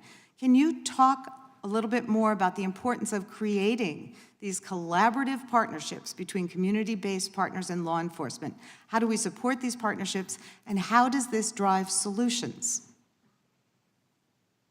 Thank you, Congresswoman. As I mentioned earlier, we view CBI programs and other community-based programs as a complementary tool to ongoing law enforcement efforts. And what we find is that some of these programs can get at some of these issues that law enforcement simply is not as well suited to do. They can help address some of the root causes. They can help provide the counseling and support and stabilization that makes it less likely that someone will commit crimes in the future or be a victim of crime. And really, partnership between law enforcement and the community helps build trust in the community and helps form partnerships with the community. And those types of relationships is a law enforcement tool. When the community trusts the law enforcement officers in their community, they're more likely to report crime, they're more likely to identify being a victim or knowing a victim, and they're more likely to help find solutions. And so when you have programs supported by the department and other entities that provide resources for those community organizations, you're building trust with law enforcement in a very positive way. Thank you. We know that during the pandemic, we've seen traditional supports for young people become disrupted, isolating them. Can you talk about any programs that specifically target young people? Yes, you are correct that a number of the programs that work with people at high risk, and particularly young people, were shuttered during the pandemic, and it was just much more difficult to reach people. It's much more positive when you're meeting with someone in person than trying to do it in a remote proceeding or something like that. So we work with organizations here, and I've learned a lot about organizations that are directly working with young people. You know, on a positive note, despite the rising crime, we've seen a decrease or a stabilization, at least, of incidents of youth involved in shooting in my community. The increase in shootings in Seattle has gone up in some new areas, but has plateaued in some of the other areas, which is some indication that some of these programs that work directly with youth are having successful results. Thank you. I see my time has expired. I yield back, Madam Chair. I thank the gentlelady for yielding back, and I also appreciate her courage as a crime victim in helping to debunk misinterpretation of defund police. Thank you so very much for your courage. It's my pleasure to yield 5 minutes to Mr. Massey for his questioning. Thank you, Madam Chairwoman. I yield my time to Dan Bishop. I thank the gentleman for yielding. Mr. Bishop is now recognized for 5 minutes. And I thank the chairman and the members for permitting me to participate in this important hearing. Mr. Brown, of course, I guess this is a hearing called by the majority, and we're engaged in congressional oversight, I guess. I just wonder, I counted as I came in, it was important enough to me to come here, and when I arrived, there were about 11 members of Congress sitting here. We have committee staff here. Why are you not here, sir? When I was asked to participate, I was asked to participate remotely, and which was great for me being out here in Seattle. So that was the invitation that I received, Congressman. So that was a specific request from the staff for the majority that contacted you to arrange for your participation today? Or did it come from higher in the Justice Department? When the department asked me if I would participate, they explained to me that I could participate virtually. So that was the information that I had. Who in the department communicated that to you, sir? The invitation for me came from EOUSA, which is the Executive Office of United States Attorneys, which is the main coordination that we have with the Department of Justice, main justice components. Or do you know of a name of an individual that made that request or suggested to you that you appear remotely? The specific invitation came from the Deputy Director of EOUSA. All right. Let me take you back to the question Mr. Jordan asked you about the meeting that you convened pursuant to Attorney General Garland's memo about school board protests or threats. You indicated that there was a meeting you thought like in November following the issuance of that memo, I think. Summarize the content of the meeting. What was discussed? Sure, Congressman. We had a meeting with partners from the federal government law enforcement agencies, principally the FBI, with our State Patrol agency, and leadership from the Association of Washington Sheriffs and Police Chiefs. And we talked about ways that we could be a resource for them, much like we would be a resource in any other local law enforcement need, and just made available for them or made them aware that we were here to help if they had any incidences that deserved federal resources or federal attention. And that was essentially the extent of our meeting. Wow. So did your office gather or have any evidence or information about some proliferation of threats to school boards to share? Or because you didn't mention that in relating what you said. Did you gather that kind of information? We convened the meeting in response to the Attorney General's request that we convene such a meeting and talked about the resources we could provide, much like we would in any other issue partnering with local law enforcement. So again, what the Attorney General indicated was there were this proliferation of threats that warranted this nationwide action by the Department of Justice. And so I think you did not have your office gather any information, and you're not aware of any specific information about a proliferation of threats. Is that correct? I did not gather information about threats in my district. The letter came a few days before I was actually sworn into office, so I did not gather information in response to the AG's memorandum. Did any participant in the meeting impart any information or evidence about a proliferation of threats that would support a nationwide scope of action? There were some conversations in our meeting of officers hearing about some small anecdotal stories of threats at school boards, but nothing that would arose to needing federal assistance or federal prosecution. Yeah, that's certainly consistent with my understanding as well, and it's important for the nation to know in light of the politicized action by the Attorney General. Let me ask you one other quick question while I've got the moment here. You've talked about prevalence of firearms being an important driver of violence. Ms. Scanlon just talked about the need for background checks, but you said most gun violence comes from stolen guns. That wouldn't be allayed by background checks, would it? Well, there are a number of different contributors to the rise in shootings, and certainly what we're seeing quite often here in my district is people who are stealing firearms from other gun owners. I don't have all the information and data about who has owned the gun lawfully or not, but certainly the rise in firearms in our streets, which puts the community and law enforcement at danger, is coming a lot from firearms recovered from stolen homes or stolen property. I thank the gentleman from Kentucky. I yield back. Gentleman has yield back. It's now my pleasure to call on Mr. Cicilline for 5 minutes. Thank you, Madam Chair, for holding this hearing, and thank you for the witnesses that have joined it. It's no secret that we have seen an alarming increase in certain types of violent crime across the country. Gun violence spiked especially during the first year of the pandemic, and 2021 saw a 5% jump in homicides since 2020 and a 44% jump since 2019. One of the most important lessons I've learned in my decades as a lawmaker and as a mayor is that no problem exists in a vacuum. This includes increases in crime, which often accompany periods of social or economic distress. So it's not surprising that these concerning statistics accompany one of the worst periods of social and economic upheaval in recent history, the COVID-19 pandemic. COVID-19 not only took the lives of almost 1 million Americans, it also upended many of our social and economic support networks as things like childcare, financial assistance, and medical services became difficult or impossible to access. This put unbelievable stress on communities, which then began to see a dramatic rise in crime. The problems COVID presented were multifaceted, and our response must be equally multifaceted. And it's why we made more than $350 billion in the American Rescue Plan specifically and explicitly available to police and law enforcement to support police departments across the country, making sure that they had the resources they needed, that they were properly trained and utilizing the best techniques, but also by including other social and medical professionals in response to the public safety crisis.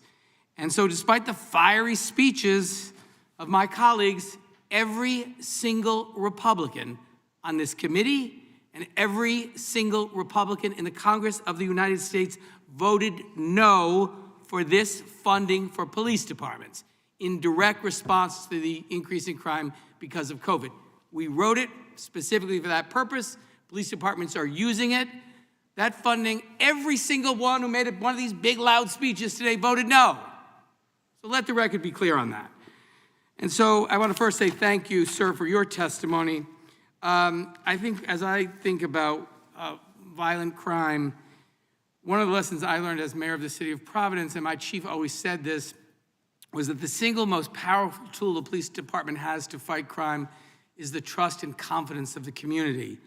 When I took office, crime was on the increase in the city of Providence. By the time I left as mayor, we had the lowest crime rate in 50 years, and that was because of the great work of the men and women of the police department working with the community, rebuilding trust, creating neighborhood-based community policing models where my chief always said people should have a family lawyer, a family doctor, and a family police officer, and they have the cell phones of the sergeants that were in charge of their neighborhoods. So would you speak a little bit about how the Department of Justice is supporting state and local law enforcement in their efforts to reduce crime, particularly violent crime and particularly gun crimes in local communities?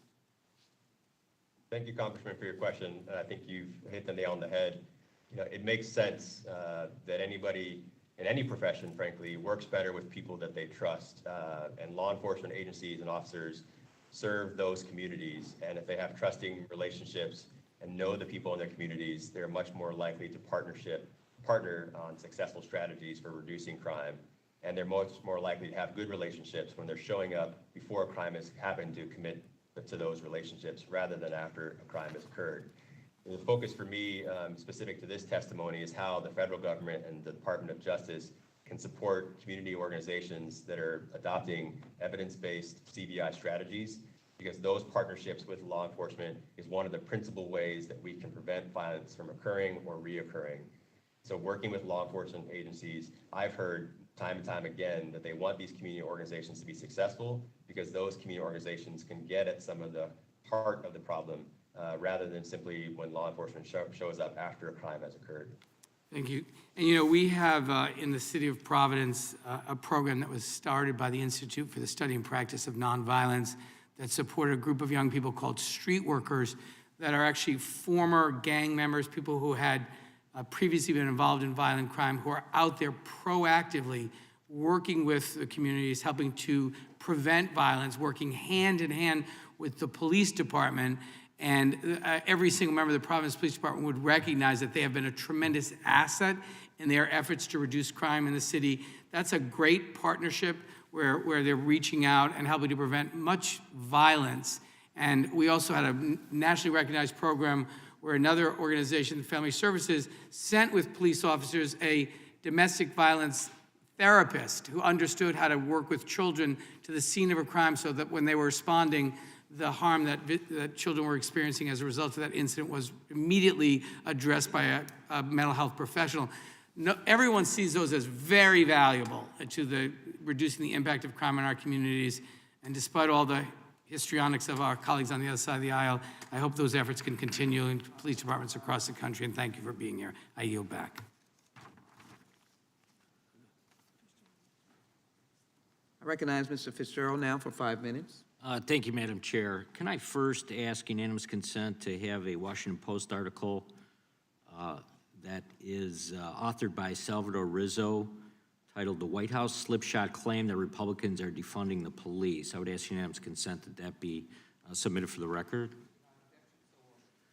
Thank you, Madam Chair. Mr. Brown, last Congress, Chairman Nadler introduced H.R. 9065, the Federal Bail Reform Act, which would shift the burden of proof from a defendant to government on bail decisions. The presumption for most criminal defendants would be pretrial release. In order to rebut the presumption, the government would need to show by a preponderance of evidence that release does not pose a high risk of intentional non-appearance in court or a specific or substantial risk that the person will cause bodily injury or use violent force against the person of another if released. The chairman has not reintroduced that legislation in this Congress, and I'm not sure why. Might have something to do with bail reform issues in New York. Do you support this type of reform? Congressman, I'm not familiar with the specific bill that you're talking about. When my office deals with the issue of pretrial release, we try to make sure that people who are the most likely to be at risk of offending again or committing other crimes or are likely to be a flight risk, that those people are detained pending trial. So just in general, let me ask you, do you think that the danger an individual poses to society should be one of the factors that should be considered when making bail decisions? As I said, we try to detain people prior to trial who prevent crimes from occurring. So if they are at high risk of doing that, then we think those people should be detained. Okay, thank you. I would just say in general, and I know some of my colleagues on the other side of the aisle, a lot of what I think we're hearing today is kind of glossing over what's been going on for the last year, which has been a call to defund the police. And obviously, the polling shows something different now, or the rhetoric has changed dramatically in the last couple of weeks, so I'm not sure exactly where we're headed. But Mr. Brown, in 2018, DEA temporarily classified fentanyl-related substances as Schedule 1 under the Controlled Substances Act. This emergency scheduling order placed all of these substances based on their chemical structure and designated them as purely illicit drugs with a high potential for abuse and no reasonable medical purpose. This order has been previously extended 3 times by Congress, but without action from Congress, it will expire, believe it or not, this Friday. The Biden administration and my colleagues on the other side of the aisle refuse to pass a permanent designation unless it is accompanied by their preferred jailbreak bills that would release more criminals onto the street. Do you support the clean, permanent designation of fentanyl-related substances as a Schedule 1? Commissioner, I'm not familiar with the specific designation or the history that you've described. What I will say is fentanyl is a very serious drug. It is doing serious damage throughout the country and specifically in my district, and it is an issue that we take very seriously. Well, but I'm sure you're familiar with Schedule 1 and what that means and the parameters of that. Would you support the idea of making fentanyl? It sounds like you understand how serious this is. Would you actually support that? I certainly understand what the scheduling is for the narcotics that are illegal under federal law. I'm just not familiar with the clean distinction that you were making or other related bills, but it is certainly a serious problem. Thank you, Madam Chair. Yield back. Madam Chair, I would yield my balance of my time to Mr. Jordan. I thank the gentleman for yielding. Mr. Bowman, I just wanted to follow up on where we were earlier. Will you commit to getting us an answer to we had, I think, 6 or 7 questions in our November letter to you. Will you commit to getting answers to those questions to us since Main Justice has not? We know you received the letter, and it's from all 19 Republicans. Can we get an answer from you sometime soon? Congressman, I'll certainly go back and look at that request again that came in November. No, I asking, will you respond? Will you give us an answer to those questions? I will coordinate any response with the department. I thank the gentleman for yielding. Madam Chair, I would yield my last 5 seconds to Mr. Biggs. Madam Chair. Well, I will be generous. The time passed. I'm just going to do a couple of unanimous consents. I will yield to the gentleman for unanimous consent. I appreciate that. Thank you, Madam Chair.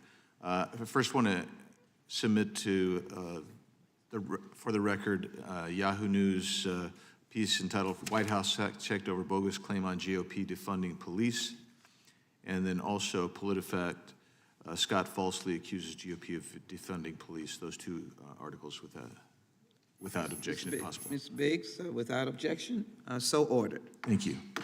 Let me also now introduce into the record, members, I'm going to take the opportunity to indicate that Mr. Biggs received an answer or a letter response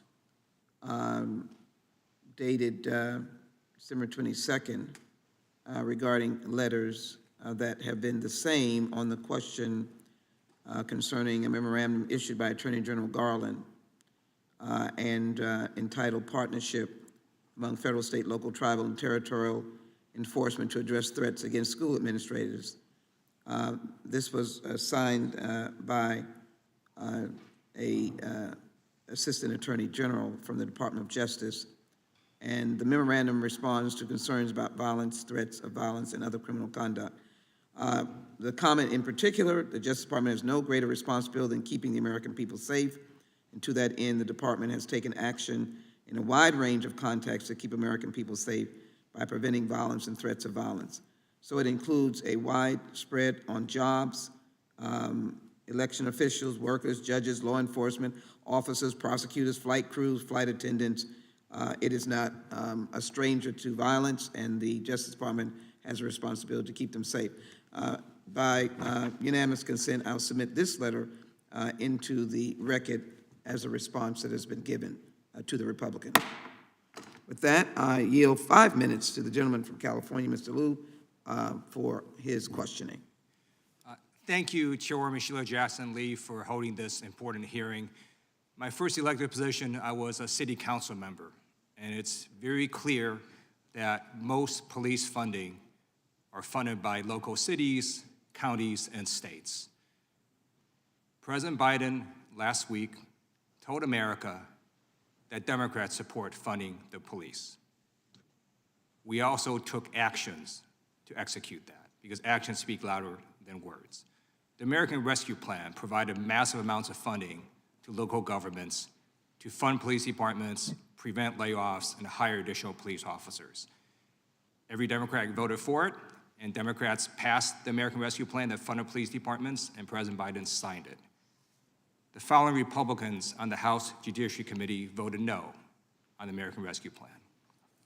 The Republican Judiciary member from Ohio, District 4, voted no to fund the police in the American Rescue Plan. The Republican House Judiciary member from Ohio, District 1, voted no to fund the police in the American Rescue Plan. The Republican House Judiciary member from Texas, District 1, voted no to fund the police in the American Rescue Plan. The Republican House Judiciary member from California, District 50, voted no to fund the police in the American Rescue Plan. The Republican House Judiciary member from Colorado, District 4, voted no to fund the police in the American Rescue Plan. The Republican House Judiciary member from Florida, District 1, voted no to fund the police in the American Rescue Plan. The Republican House Judiciary member from Louisiana, District 4, voted no to fund the police in the American Rescue Plan. The Republican House Judiciary member from Arizona, District 5, voted no to fund the police in the American Rescue Plan. The Republican House Judiciary member from California, District 4, voted no to fund the police in the American Rescue Plan. The Republican House Judiciary member from Florida, District 17, voted no to fund the police in the American Rescue Plan. The Republican House Judiciary member from Wisconsin, District 7, voted no to fund the police in the American Rescue Plan. The Republican Judiciary member from Kentucky, District 4, voted no to fund the police in the American Rescue Plan. The Republican House Judiciary member from Texas, District 21, voted no to fund the police in the American Rescue Plan. The Republican House Judiciary member from North Carolina, District 9, voted no to fund the police in the American Rescue Plan. The Republican House Judiciary member from Minnesota, District 7, voted no to fund the police in the American Rescue Plan. The Republican House Judiciary member from Indiana, District 5, voted no to fund the police in the American Rescue Plan. The Republican House Judiciary member from Wisconsin, District 5, voted no to fund the police in the American Rescue Plan. The Republican House Judiciary member from Oregon, District 2, voted no to fund the police in the American Rescue Plan. And the Republican Judiciary member from Utah, District 4, voted no to fund the police in the American Rescue Plan. Actions speak louder than words. Now, I'd like to talk about a second topic, which are school boards. Republicans now are somehow justifying threats against school board members. Shame on them. My wife is a school board member. Under her leadership as president of the school board last year, her school district was voted the best in that area by 2 newspapers. She also got death threats, and she had to talk to a local detective about those death threats. You do not have a right to violently threaten school board members. You do not have the right to engage in violence against them. And Republicans on this committee who defend that, shame on them. I applaud the Department of Justice for going after people who engage in violent death threats against school board members and who want to take violence and actions of violence against school board members. And now my question to Mr. U.S. Attorney, thank you for your service. The former President of the United States made racist phrases like Kung Flu. He also told minority members of Congress to go back to our country. We saw a stunning rise in hate crimes against Asian Americans. Can you say if that happened in your area and what steps you're taking to reduce the hate crimes against Asian Americans? Thank you, Congressman. We are absolutely seeing a rise in hate crimes and hate-based incidences throughout my district. I think it's a national problem, but we're seeing it here specifically. We've had a number of crimes against religious institutions as well. Just last night, actually, I convened with my federal law enforcement partners a meeting with the leaders from various houses of worship throughout our district and indeed throughout our state to make sure that they were aware of these rising threats and aware of the resources that the federal government can help provide to identify people that are making threats in their communities and against their houses of worship.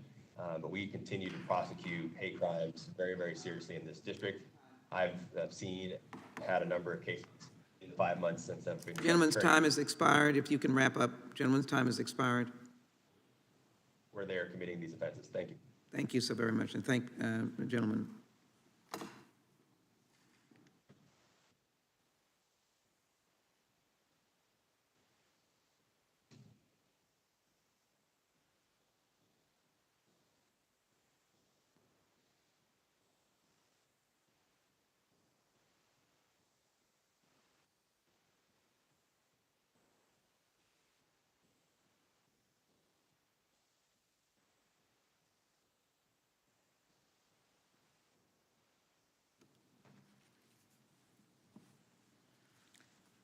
I will now introduce our second panel of witnesses.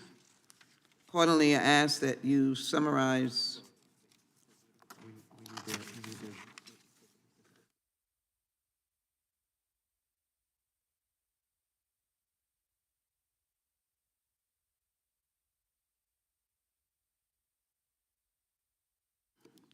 This concludes the first panel of today's hearing. I would like to thank U.S. Attorney Brown for participating in this hearing. Attorney Brown, your testimony, your patience was most appreciated, and also your commitment to public service and the work that you're doing in your district in Seattle. Again, we thank you and the Department of Justice. We will now take a short recess to set up our second panel of witnesses. The subcommittee will stand in recess for 5 minutes.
Can I?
The subcommittee will reconvene to hear the testimony of our second panel. I will now introduce our second panel of witnesses. First, Chief Eddie Garcia is the 30th police chief of the police department in Dallas and the first Latino to serve in this position in the department's 140-year history. He was previously with the San Jose Police Department for his entire 29-year career, where he rose through the ranks and was appointed chief in 2016. Chief Garcia earned a Bachelor of Science in Criminal Justice Management from Union Institute and University. He also attended the De Anza College, where he studied Administration of Justice. Mr. Thomas Apt currently chairs the Council on Criminal Justice Violent Crime Working Group and recently directed the National Commission on COVID-19 and Criminal Justice. Prior to joining the Council, Mr. Apt served as a senior research fellow at the Harvard Kennedy School and held leadership positions in the New York Governor's Office and the Office of Justice Program at the U.S. Department of Justice. He received his Bachelor of Arts in Economics from the University of Michigan and received a law degree with honors from Georgetown University. Mr. Charles Fane Lehman is a fellow at the Manhattan Institute for Policy Research, working primarily on the Policing and Public Safety Initiative and contributing editor of City Journal. He was previously a staff writer with the Washington Free Beacon and has been published in the Wall Street Journal, National Review, and the New York Post. Mr. Lehman received a Bachelor of Arts in History from Yale University. The Honorable Sylvester Turner is currently serving his second term as mayor of Houston, Texas. Mayor Turner recently announced his One Safe Houston plan to combat violent crime and respond to the needs of victims while building healthier communities. He previously served for 27 years in the Texas House of Representatives. He's an honor graduate of the University of Houston and earned a law degree from Harvard University. As a moment of personal privilege, I am so very proud to host my mayor, the mayor of the city of Houston, who is more than what the definition of a mayor is. As part of the major city mayors, as part of the mayors of large cities, he has confronted every form of natural disaster that you could imagine, from horrific Hurricane Harvey and a number of other rising floods to, of course, the pandemic that hit Houston and Texas very hard, and as well, on the other side of it, a rage of crime to which none can be attributed because of the hard work of his police department, his first responders, and as well, he and his city council. So I am very glad to welcome America's mayor for all that he exhibits and symbolizes in fighting the fight on behalf of the people of Houston. Mayor Turner, we welcome you here today. The Honorable Santana Dewberry serves as the elected district attorney for Durham County. She previously served as a criminal defense attorney. She previously also was from North Carolina, Department of Health and Human Services as General Counsel and Executive Director of the nonprofit North Carolina Housing Coalition. Ms. Dewberry received her Bachelor of Arts in Sociology from Princeton University, her Juris Doctor from Duke University School of Law, and a Master's in Business Administration from Duke University Fuqua School of Business. Welcome. Ms. Jereka L. Richardson is a Senior Vice President for Equitable Justice and Strategic Initiatives at the National Urban League. Previously, Ms. Richardson was a Deputy Executive Director and Senior Advisor and Secretary to the New York City Civilian Complaint Review Board.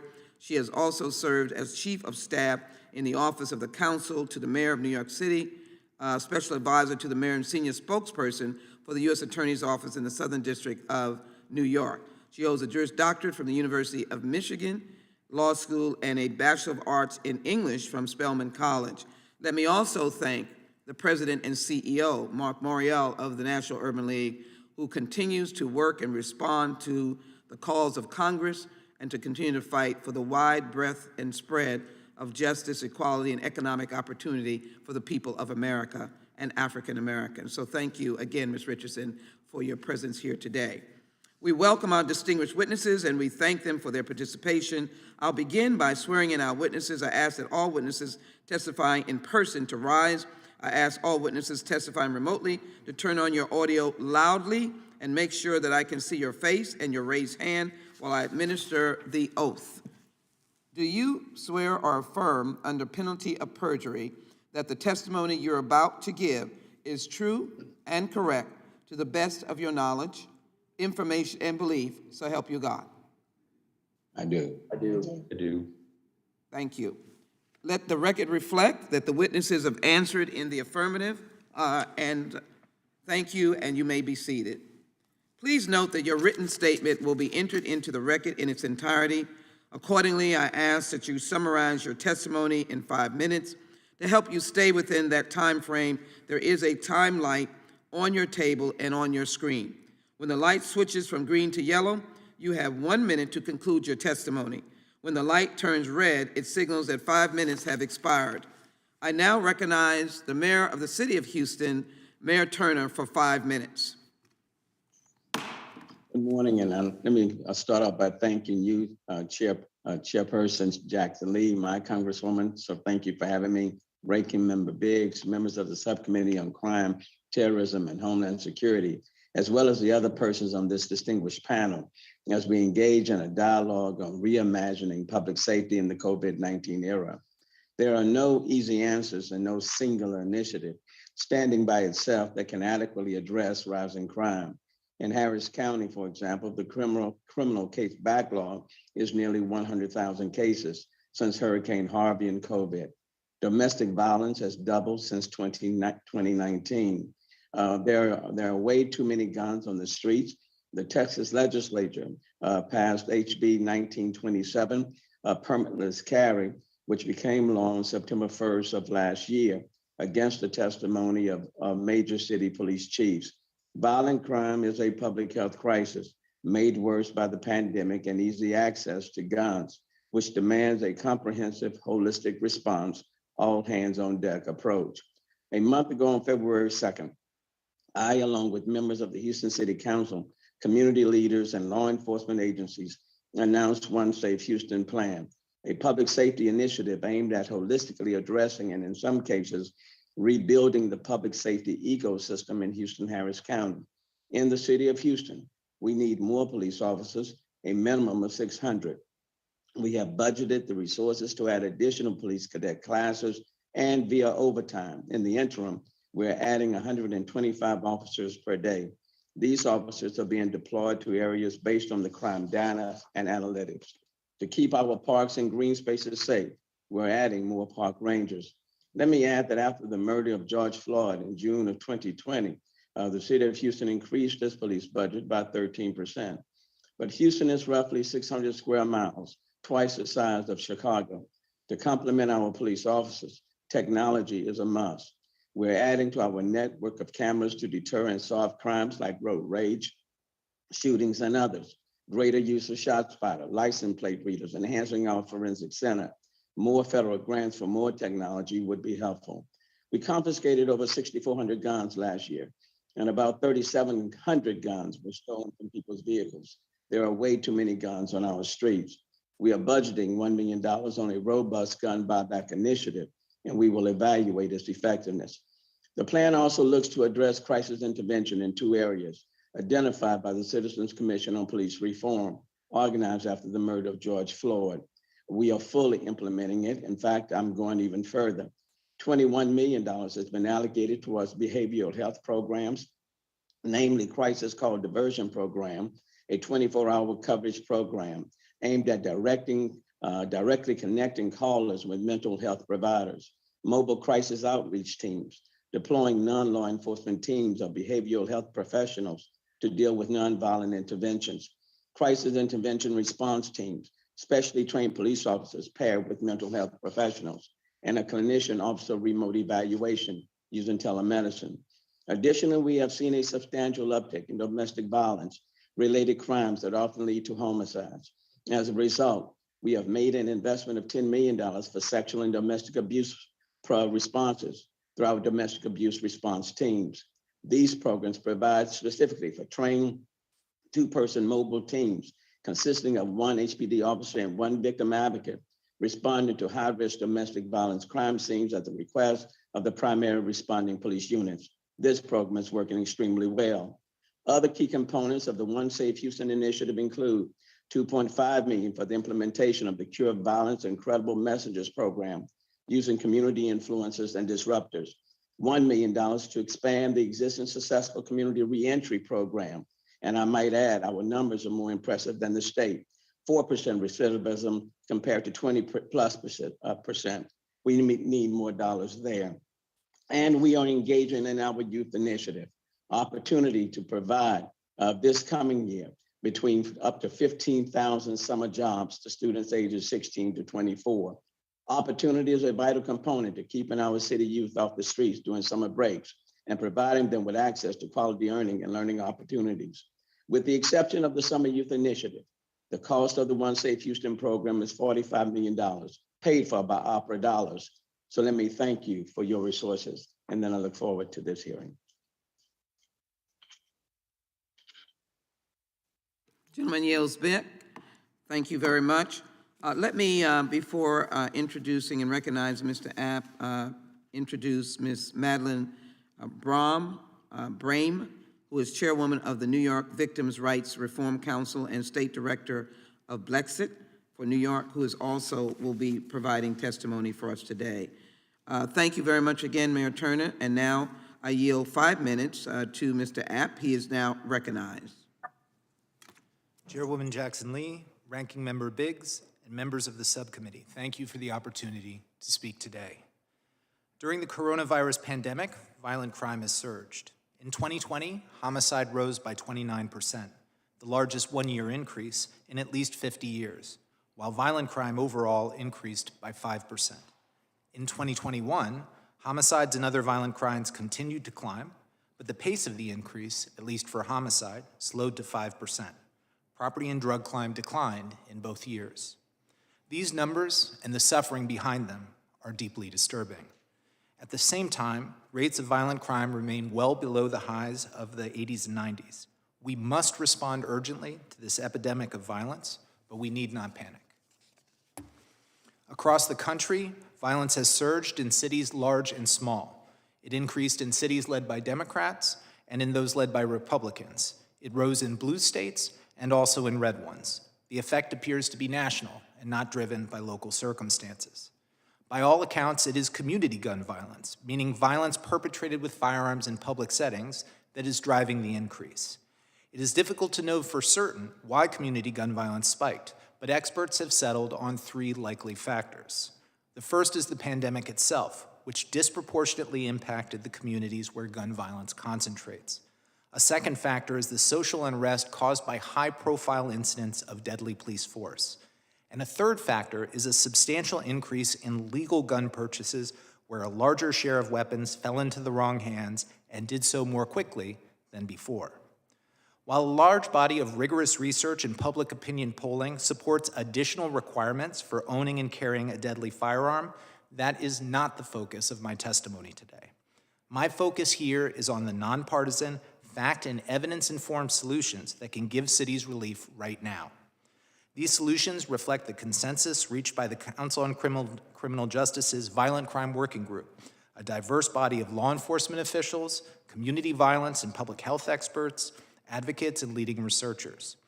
Study after study shows that crime, and especially violence, concentrate among small networks of individuals and locations. Not surprisingly, the strategies associated with the strongest anti-violence outcomes have one thing in common.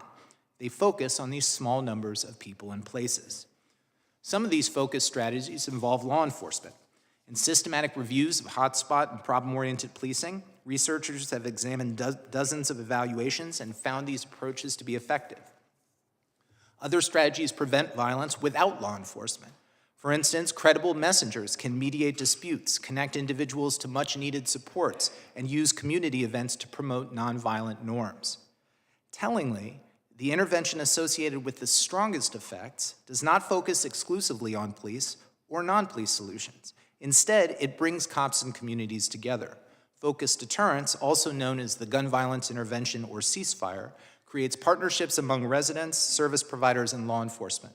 These partnerships engage high-risk individuals and groups, provide specialized supports, and deploy targeted sanctions as a last resort. The key message here is that effective violence reduction includes law enforcement, but does not stop there.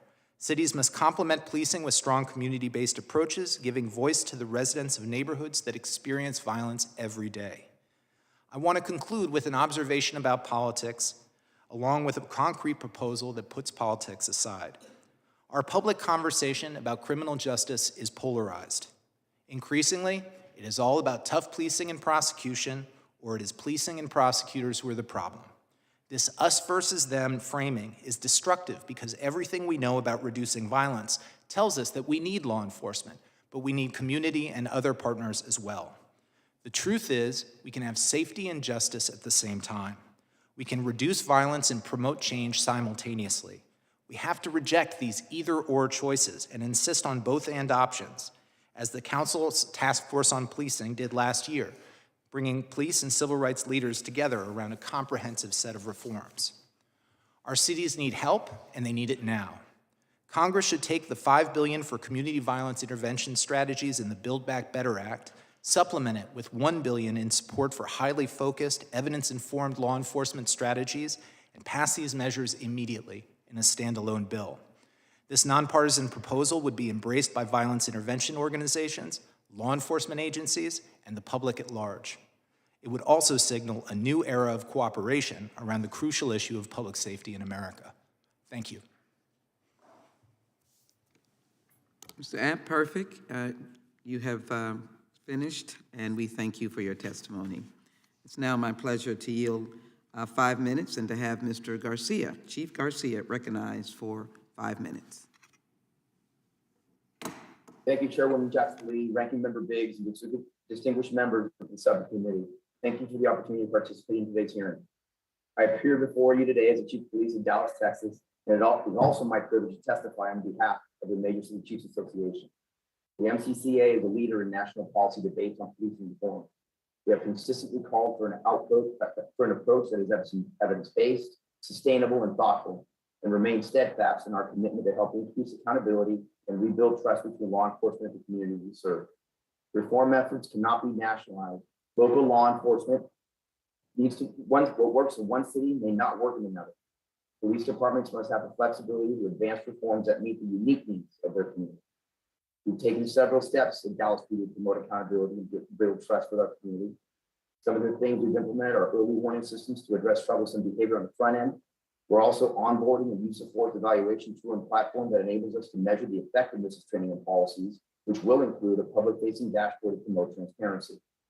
The Right Care program, which partners law enforcement, fire, EMS, and clinicians to assist individuals experiencing a mental crisis. Dallas established the Office of Integrated Public Safety Solutions to support non-law enforcement efforts to address violent crime. And also, all new recruits now take a course on the history of policing as part of their academy in order to understand the historical shortcomings of our profession. MCCA members are strong proponents of community and relational policing. These strategies are dependent on law enforcement being present in the community. I'm a blue-collar chief and frequently go on patrol with my officers. This allows me to interact with and hear directly from the community outside of the more traditional avenues.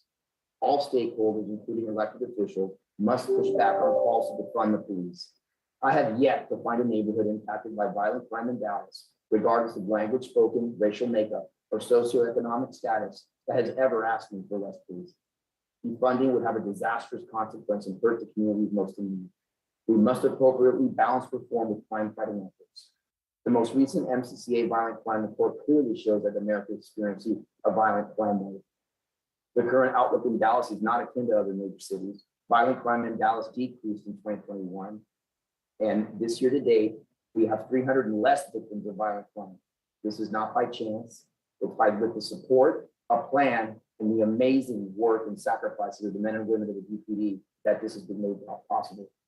Our crime fighting strategy is centered on a violent crime reduction plan. The plan relies heavily on science and data and was developed in conjunction with criminologists from the University of Texas San Antonio. The short-term strategies in the plan focus on hotspot policing to address the most violent offenders in the most violent parts of the city. The plan's midterm strategies include Dallas PD working with other stakeholders to alter a location's criminogenic nature by strengthening the neighborhood and reinvesting in the community. The plan's long-term strategies emphasize focused deterrence to change the behavior of high-risk offenders through the provision of services, community violence interventions, and when necessary, enforcement action. In the city of Dallas, we use the weed and seed mentality.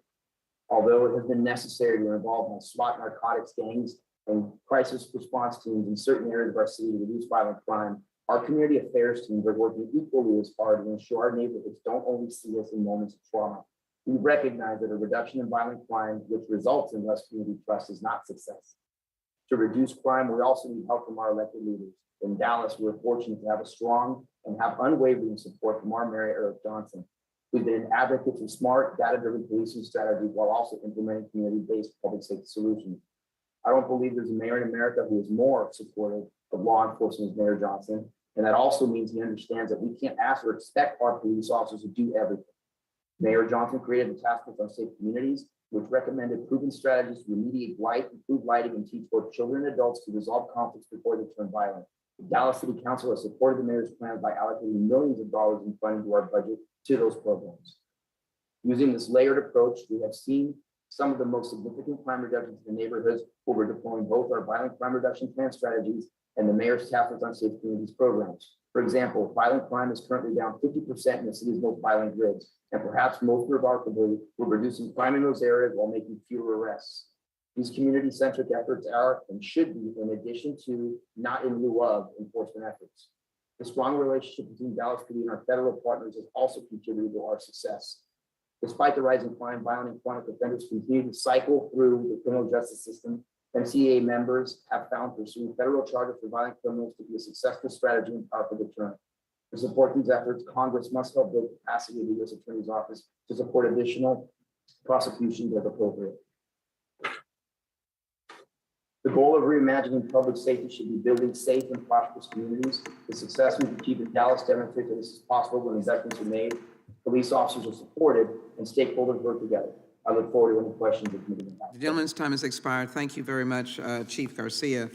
We thank you for your testimony. I'm now pleased to recognize Ms. Brame for 5 minutes. Hello, good morning. Thank you for having me. Thank you for holding this meeting. My name is Madeline Brame. I am the chairwoman of the Victims' Rights Reform Council. I'm also the state director of Lexit, New York. I'm also the mother of a homicide victim. My son, Sergeant Hassan Korea, U.S. Army Afghanistan War retired veteran, was killed in 2018 in Harlem, New York. Hassan survived the battlefield of Afghanistan, but was killed right here on the streets of New York. Hassan was killed by 4 people he did not know, nor had he done any harm. The 4 people consist of 2 brothers, a sister, and their friend. All 4 are or were apprehended. They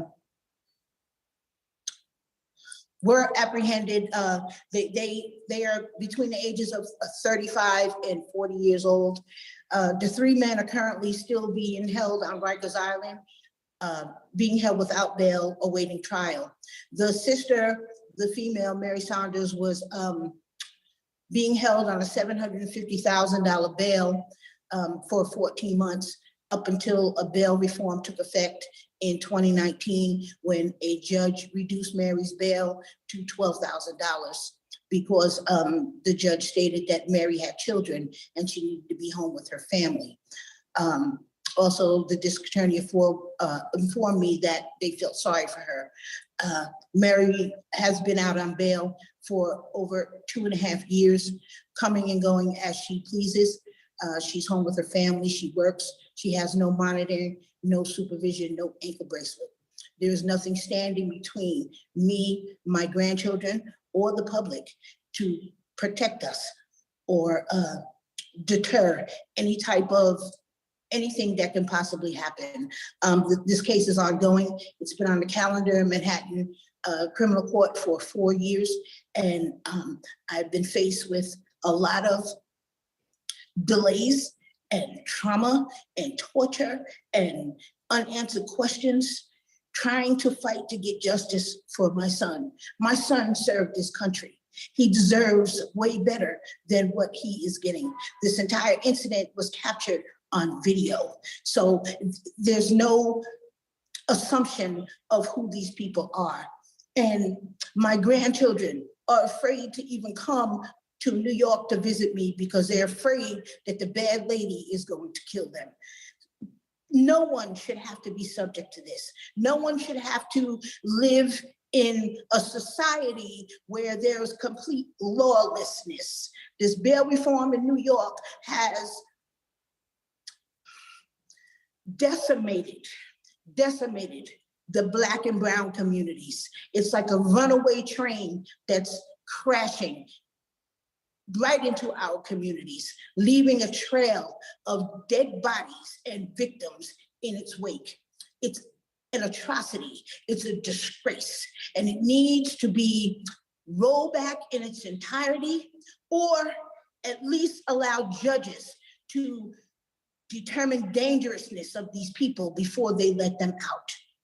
I do agree that there needs to be some form of criminal justice reform, because everybody that goes to jail does not belong in jail. But some people are just career criminals. When you have people with 44 priors, 176 priors, 83 priors, and you continuously arrest them and let them out, that sends a direct and clear message to those criminals that you have a free pass to continue on your crime spree, which hurts people, all right, and which leaves victims. No one pays attention. No one gives the victim any consideration, all right? We're here and we're suffering. We're actually going through a torturous experience because no one will listen. No one cares. There are no rights protecting us. It's out of control and it's out of order and it's just dead wrong. I hear a lot of stuff on this panel today about reimagining what public safety should look like. I didn't hear not one person say anything about empowering the people in the Black communities, all right? Helping them to be self-sustainable, to help them get on their own feet, to rise themselves up out of poverty and not be so dependent on all these different programs and all these different credible messengers. That's another thing. They're here in New York, but I have not seen not one positive outcome of their effectiveness. We see them when it's time for there to be Ms. public Brame, if you events could and- wrap up, your time has expired. Thank you, ma'am. Thank you, and let me offer to you my sympathy for your loss. We all feel that pain. Thank you so much. Thank you so very much.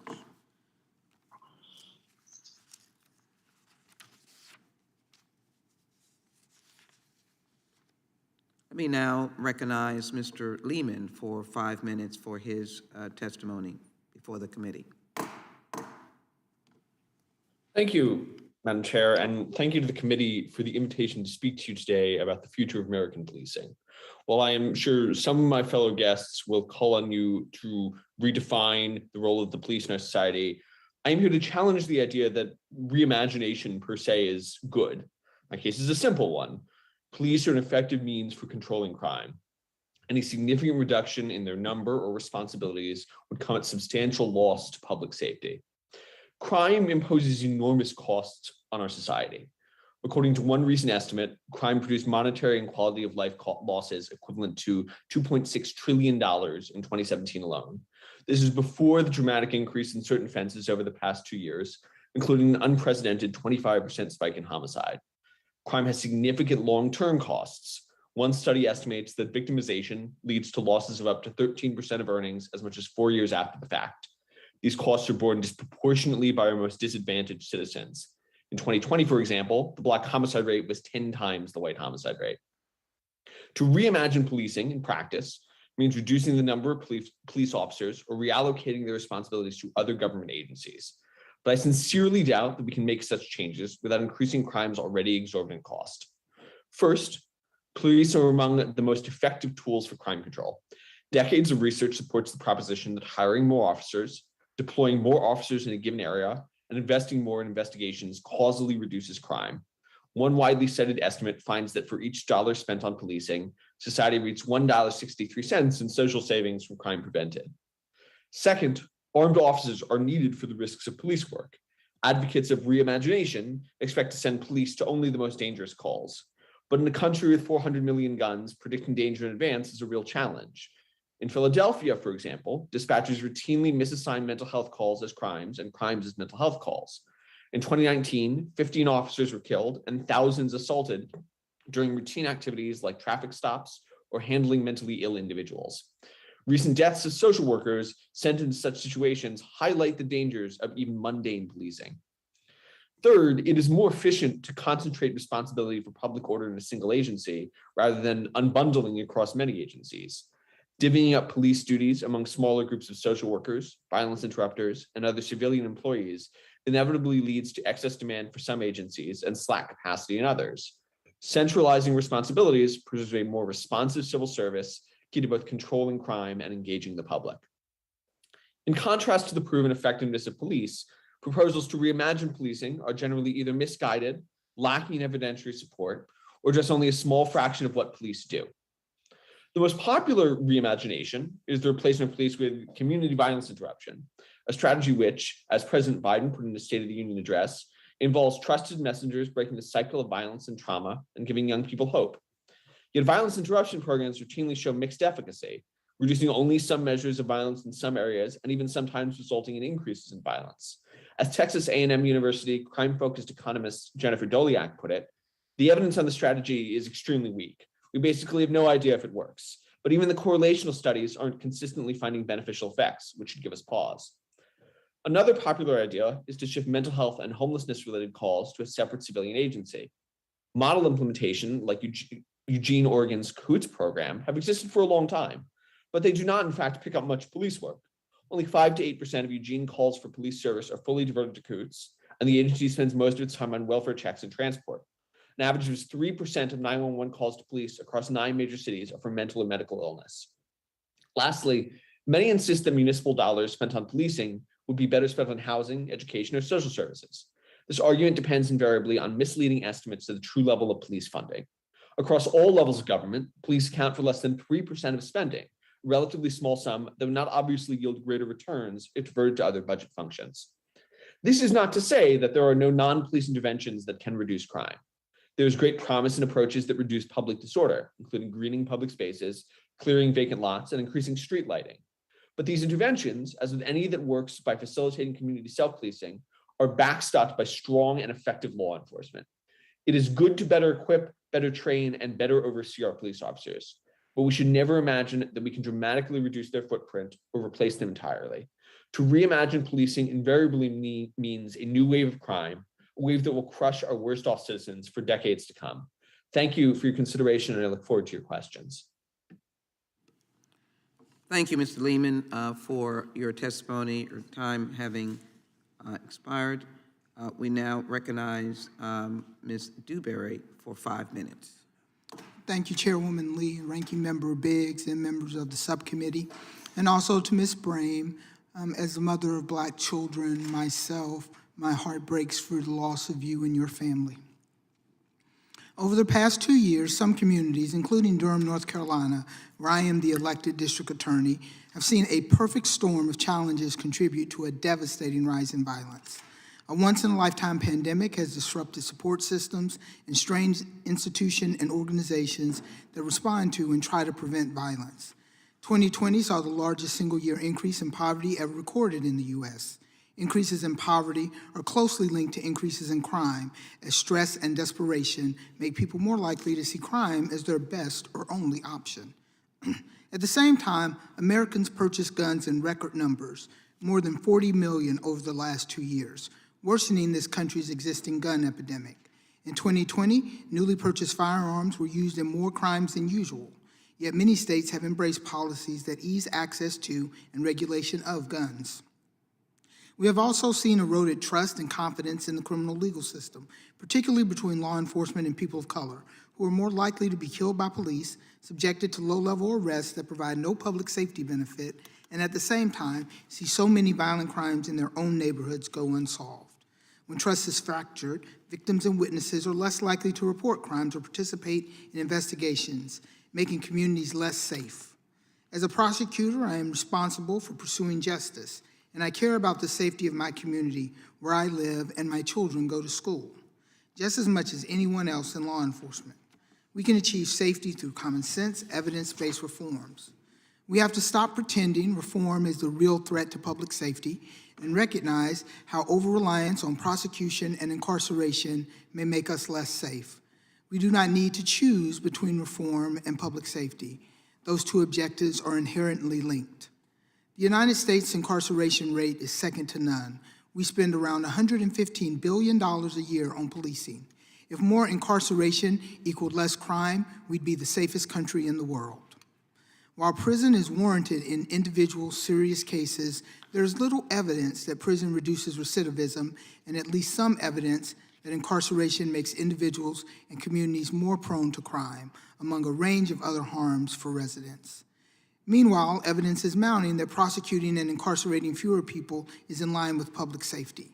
A 2021 study looked at 35 jurisdictions, including mine, that elected reform-minded prosecutors and found our policies had no significant effect on crime, including murder.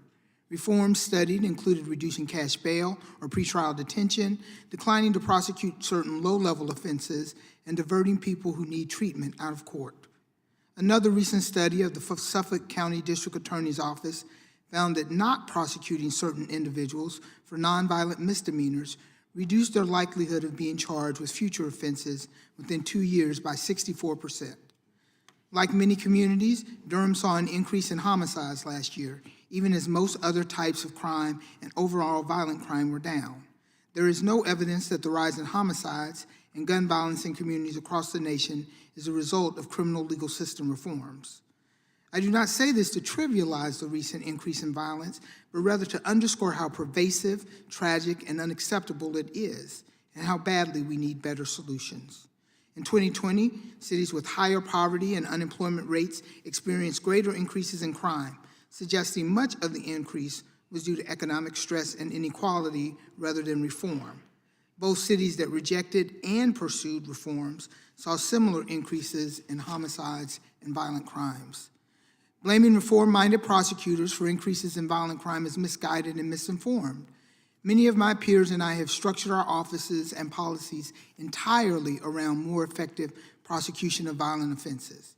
If someone commits a serious crime and there is sufficient evidence of their guilt, they will be prosecuted. But we cannot prosecute cases that are never charged, nor can we prosecute our way out of violent crime. We know what works to reduce violence. Proving and promising studies already exist, but we need to work together and invest in these solutions long-term. Homicide clearance rates in the United States are below 50% and even lower for other crimes like sexual assault and rape. The strongest deterrent to crime is the likelihood of being caught, not the severity of the sentence. When so few people are caught, that deterrent effect is minimized.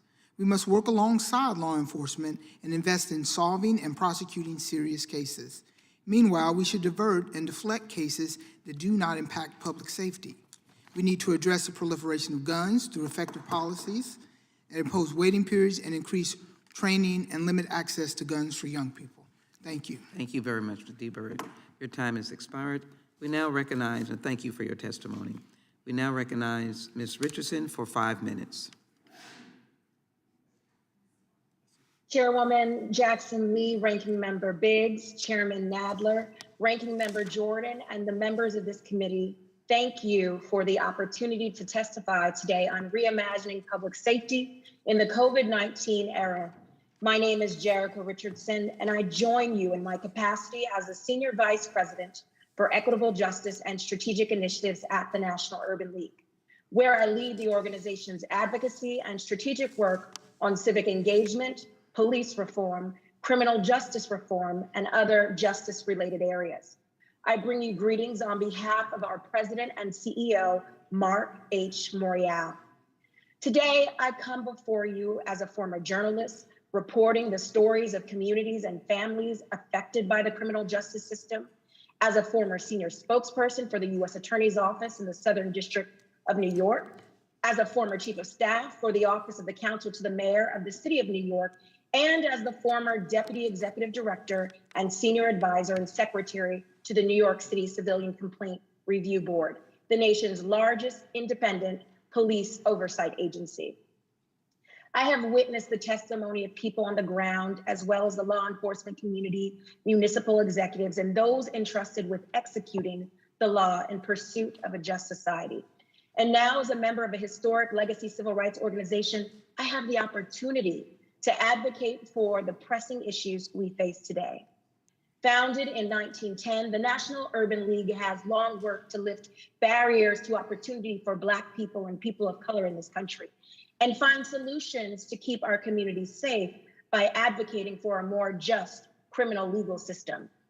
In the face of a pandemic and the second wave of the civil rights movement, it was clear to us that a new framework was needed to rethink the way we handle public safety. In response to this need, the National Urban League released its 21 pillars for redefining public safety and restoring community trust. Our 21 pillars present a plan to transform policing and move us closer to a more equitable and just system. In developing the pillars, we consulted with policing experts and activists, conducted research on evidence-based practices, and most importantly, incorporated direct feedback from our 91 grassroots affiliates by conducting a comprehensive survey, which covered all aspects of policing and captured critical information about what is happening in our communities. Our 21 pillars are focused on 5 themes that redefine public safety from the ground up. Our first theme recognizes that, first and foremost, community trust must be restored for true change to occur through truth, reconciliation, and empowerment. Theme 2 acknowledges that community trust goes hand in hand with holding those accountable who have been entrusted with authority to protect and serve. Our third theme emphasizes working to uproot divisive policing policies. While we recognize that change takes time, we also recognize that we cannot afford to wait. Therefore, we advocate for urgency and transparency, reporting standards, and data collection in our 4th theme. Finally, we highlight that standards for hiring, evaluation, and promotions in public safety must be improved in our theme 5.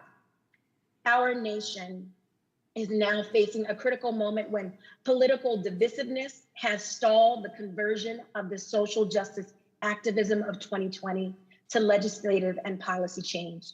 Public safety and community police relations must be addressed together. In order to break the cycle of violence, the National Urban League recommends that Congress support well-established community-based gun violence intervention programs with federal, state, and local funding. Break the iron pipeline, repeal federal restrictions that prevent tracing crime guns to help solve crime, and fund programs addressing the root causes of violence in the community, including healthcare and mental health intervention, survivor and victim services, family trauma services, intimate partner violence prevention, and community justice action funds. The National Urban League will do everything it can to break the cycle of harm in our communities, including hosting convenings in the next year with stakeholders from every background to discuss what else communities can do to address these pressing issues. Thank you for your time. I look forward to this discussion and any questions you may have on our 21 pillars. Thank you. Gentlelady's time has expired, and thank all of the witnesses for their important statements today. We will begin our 5-minute questions, of which I will begin with recognizing myself for 5 minutes. Again, Mayor Turner, let me thank you for one of the single most potent documents that I've seen in responding to the vicious cycle of crime across America. Dealing with violence reduction and crime prevention, you have put forward enhancing city park security, crime suppression teams as it relates to police officers, illegal firearms, but yet you've also recognized the rise in domestic violence by multicultural domestic violence prevention and outreach, something very near and dear to me as the author of the Violence Against Women Act, and mobile crisis outreach team as it relates to mental health. I know that we will work together on a buyback program as well. We look to vigorously respond to that crisis. But tell me how the permitless carry affected the crime rate in Houston and maybe even Texas? Madam Chair, it exacerbated already a bad situation. This bill took effect September 1st of last year. The major city police chiefs, major law enforcement organizations testified against it. And when you look at the studies, you say that when these sort of measures have taken effect, it increases crime anywhere from 11 to 13%. So this allows people without a license, permit, or training to be able to have their guns, and it just has proliferated that problem. And when the bill was being debated, many law enforcement personnel indicated and testified that if the legislature passed it, this would cause people to be shooting even at law enforcement personnel. It would increase crime. It would create even a greater market for these guns and add to the gun proliferation. So I just don't see any inherent value from permitless carry, House Bill 1927. Can the federal government help in bringing down gun violence with local communities? There's no question about that. I made reference to our reentry program, the dollars that we are investing in that, and I would say with the exception of our summer youth program, all of the initiatives in One Safe Houston plan are currently being paid for by the opera dollars.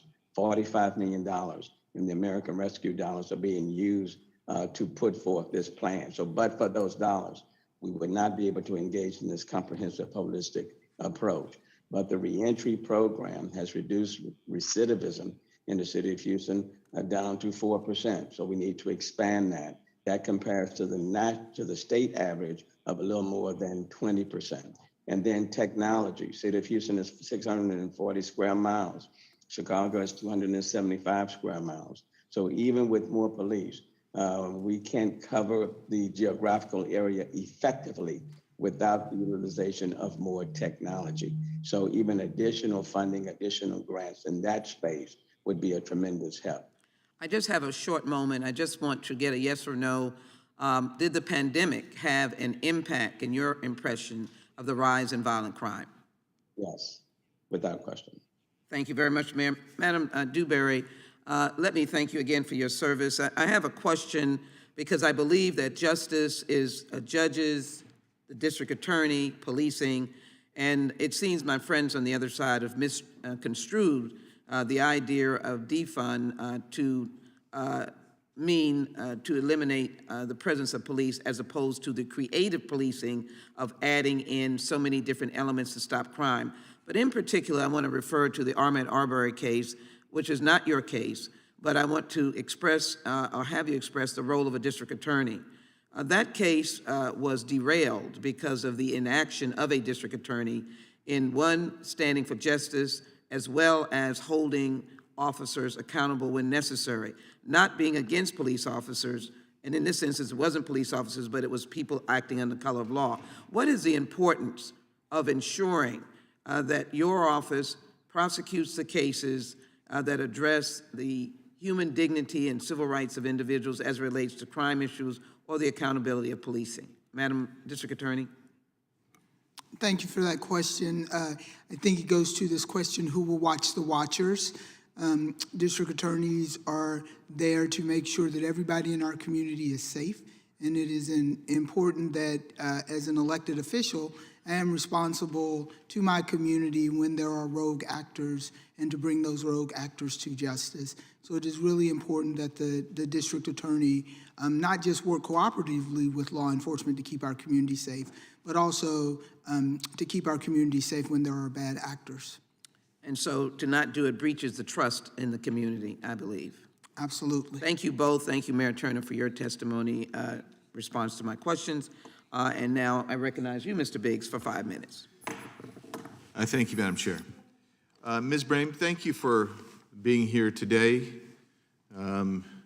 Appreciate your testimony. I've read your statement and express my condolences to you for the loss of your son as well. Thank you. We anticipated hearing from your mayor, Eric Adams, today from New York City, but he's not here.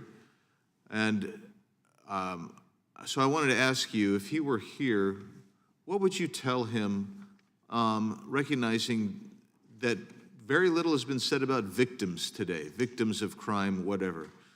What would you tell Mayor Adams had he appeared today? Well, actually, I would form it in a question. I would ask Mayor Adams, what or how is more of the question. How would he go about ensuring justice for the mothers and families of homicide victims? Not just justice, but a swifter justice, not waiting 7 years, 6 years, 4 years to get justice for our loved one. How would he go about? How would he go about that? How can he assure us that we will get timely justice for the murder of our loved one? That would be my question to him. Has a trial date been set for the defendants in the murder of your son? They keep moving the date. They keep moving the date. They keep canceling. They keep postponing. They have since sent it back down to the court that the court or part that it originated from. So now we're back on calendar for next month. And one of the other defendants are now putting in an application for bail. I see. Well, I appreciate your testimony. I think it is imperative that as we talk about police and violent crime, and that we can't forget the victims, the families, the communities that are harmed by violent crime. And I appreciate you so much being here today, Ms. Brame. Thank you. Thank you for having me. Mr. Lehman, you released a report. Well, before I get to that, testimony has been heard today that not prosecuting for certain misdemeanors is a policy that may work overall to reduction of crime. Having been a former defense attorney and a prosecutor, I am interested in that because I see in some communities where they do not prosecute any misdemeanors, for instance, in shoplifting cases that where there's less than $1,000 theft. How does that help to bring safer communities, or does it? Yeah, I think there's a big difference between policies that focus on reducing misdemeanor prosecution at the margins and policies which issue a blanket repudiation of misdemeanor prosecution per se. The study to which I believe Ms. Richardson alluded, no, it may not have been Ms. Richardson, I forget who alluded to it, that looked at Richard Rollins's non-prosecution policy in Boston, concerns itself with whether or not an office that already mostly did not prosecute misdemeanors, if they reduced further their prosecution of misdemeanors at sort of a very narrow margin, what the effect would be on their likelihood of recidivating. It shows that they are less likely to recidivate if they're not prosecuted. And I think that's a useful insight about what happens with a very specific class of misdemeanors who are on the margins of being prosecuted versus not. And we should be very wary about generalizing in the way that, for example, the new Manhattan district attorneys in San Francisco, Los Angeles have, to the idea that not prosecuting misdemeanor offenders in general is good for the whole crime community. I don't think that's been well established. You state in a piece you wrote that civilian alternatives both stand on shaky evidentiary ground and, more important, are not well suited to the fundamental function of stopping crime. Why do these alternatives stand on shaky evidentiary ground? Well, as I alluded to in my testimony, I think that many of the most popular alternatives are lacking in just sort of basic support in the evidence. Either the research isn't there, or where we have done the research has resulted in has shown no effect or little effect. By comparison to the strong efficacy of policing, the programs which are touted as proven, like community violence intervention, as again the president alluded to as a proven program, I think lack in basic evidentiary support that we would just expect before we dramatically transition how we handle law enforcement. I'm sorry to cut you there, but my time's expired. And Madam Chair, I have 3 pieces I'd like to submit for the record. One entitled, "The Budget Deal Cuts Philadelphia Police Funding While Increasing Spending on Housing and Education." That's from Channel 6 ABC.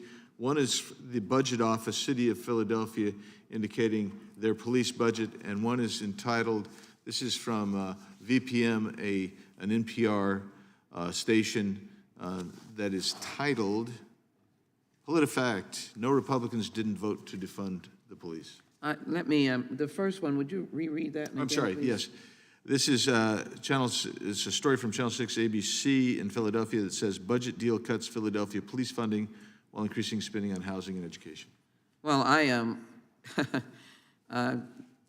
well, I'm glad you put that in because obviously reimaginings mean you fund housing, education, and policing. So thank you for that. Without objection, those are submitted into the record. Thank you so very much. I'm now pleased to recognize Ms. Bass for 5 minutes. Mr. Nadler, I'm sorry, for 5 minutes. Thank you, Madam Chair. Chairman of the full committee. Thank you, Madam Chair. Chief Garcia, would more resources for law enforcement result in less crime? Thank you for the question, sir. With a plan, absolutely. Okay, and how do you balance enforcement with community engagement? Well, it's one of those things that we talk about here in the city of Dallas, that we have a weed and seed approach.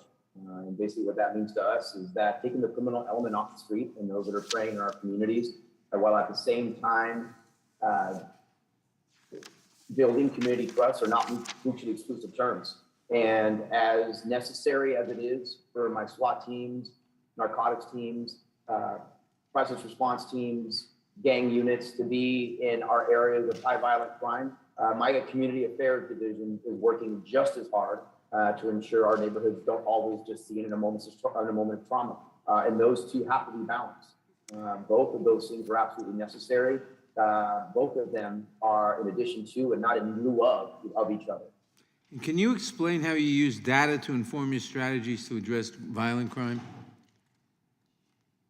Yes, sir. One of the things that we did here long ago was team up with criminologists, Dr. Mike Smith and Rob Tilley at the University of Texas San Antonio, and using doctors that have studied criminology in this country for techniques and plans that actually work, that have shown success.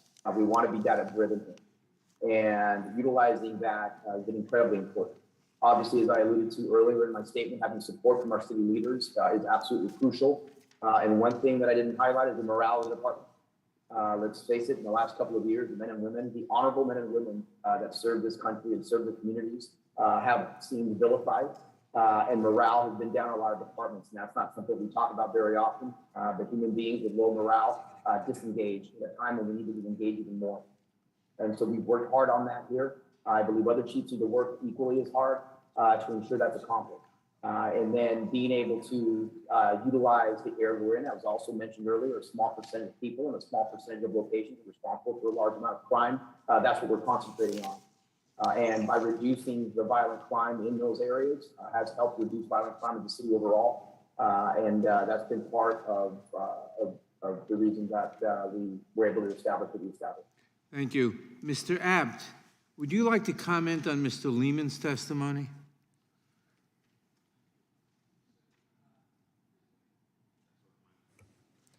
I'd be happy to. I think maybe I'll just comment on one specific area, which is his criticism of the evidence base in support of community violence programs, specifically street outreach programs. The evidence there I would describe as mixed but promising. There's a number of studies out there, many of which show that when these programs are implemented well, they reduce crime and violence. Sometimes when they're not implemented well, not surprisingly, they're not effective. It is true that the evidence base for these programs is not as strong as the evidence base for law enforcement, but that's not necessarily a reflection of how well they work or don't work. That's a reflection of the massive investment in policing and police research.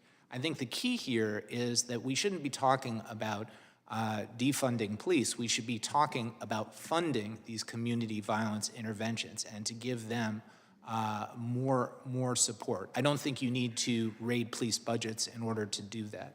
I would also note that Mr. Lehman has voiced his support in his testimony and other places for lots of non-police-based approaches, and I think there's a large amount of consensus here, which is that we need both and strategies. We need police and non-police solutions at the same time working together. Okay, and back to Chief Garcia. In 2021, you were able to reduce the homicide rate along with the arrest rate. Can you explain how reform and public safety can coexist and are not mutually exclusive? Absolutely, no question that we need to adapt. We talk about reimagining oftentimes. I'm not quite sure what that means. If reimagining means that law enforcement needs to adapt, absolutely. When I started this profession 30 years ago, we would have never thought that an officer would be wearing a body-worn camera, which now we see in most every major city in America. Is that reimagining or is that adapting? I call it that's adapting. And there's a myriad of other things that in law enforcement has changed in the last 30 years that I believe that's true. If by reimagining you mean defunding the police, I absolutely do not. I believe that's police chiefs and city governments doing their jobs to adapt to the community's needs. And so we're looking at that and balancing out to know that if the community needs to trust its police department, but yet at the same time, the police department needs to take the criminal element off the street because they're not mutually exclusive.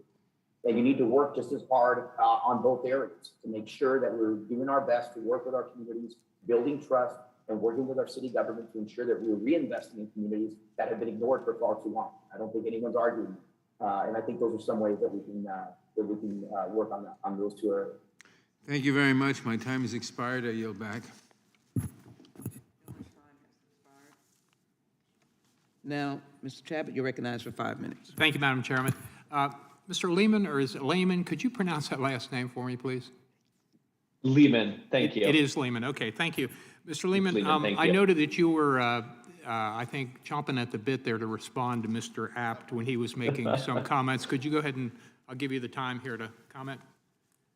Well, so I think the most important, I agree with Mr. Apt that much comes down to program implementation. There are clearly instances of pure violence or violence interruption that have been efficacious. There are as many, if not more, instances of pure violence which show no effect in relatively well-designed studies, or indeed in certain instances result in, or at least are associated with, an increase in violent crime.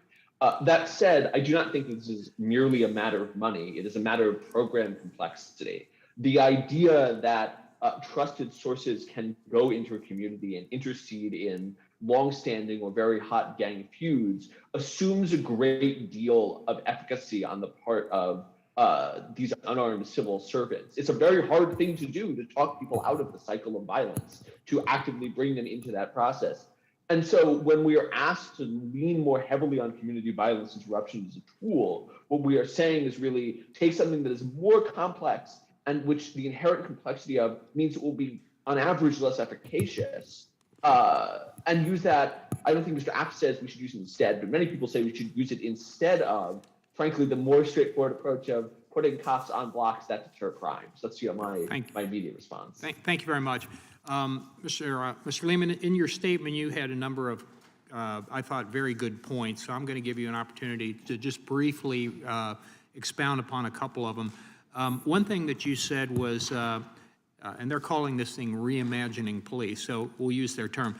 And you said to reimagine policing in practice means reducing the number of police officers or reallocating the responsibilities to other government agencies. But I sincerely doubt that we can make such changes without increasing crime's already exorbitant cost. What cost is there to the public due to crime? So how is this dangerous, what they're talking about here?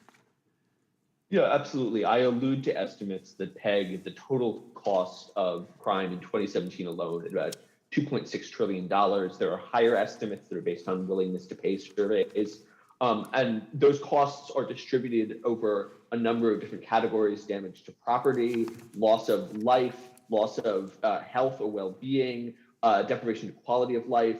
Importantly, those impacts are both personal and global, short-run and long-lasting. What I mean by that is being victimized by crime, and I allude to this in my testimony, has been shown to have durable impacts on your risk of taking advantage of government benefits and your long-term wage potential.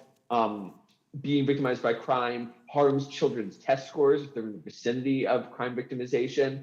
the impact of crime reverberates both for the individual over time and then outwards in the community. Public safety is an essential component of any community's thriving. And so I think it is important that we understand steps that might take us away from public safety will have those long-run impacts on communities. Thank you. Are you familiar with the term qualified immunity?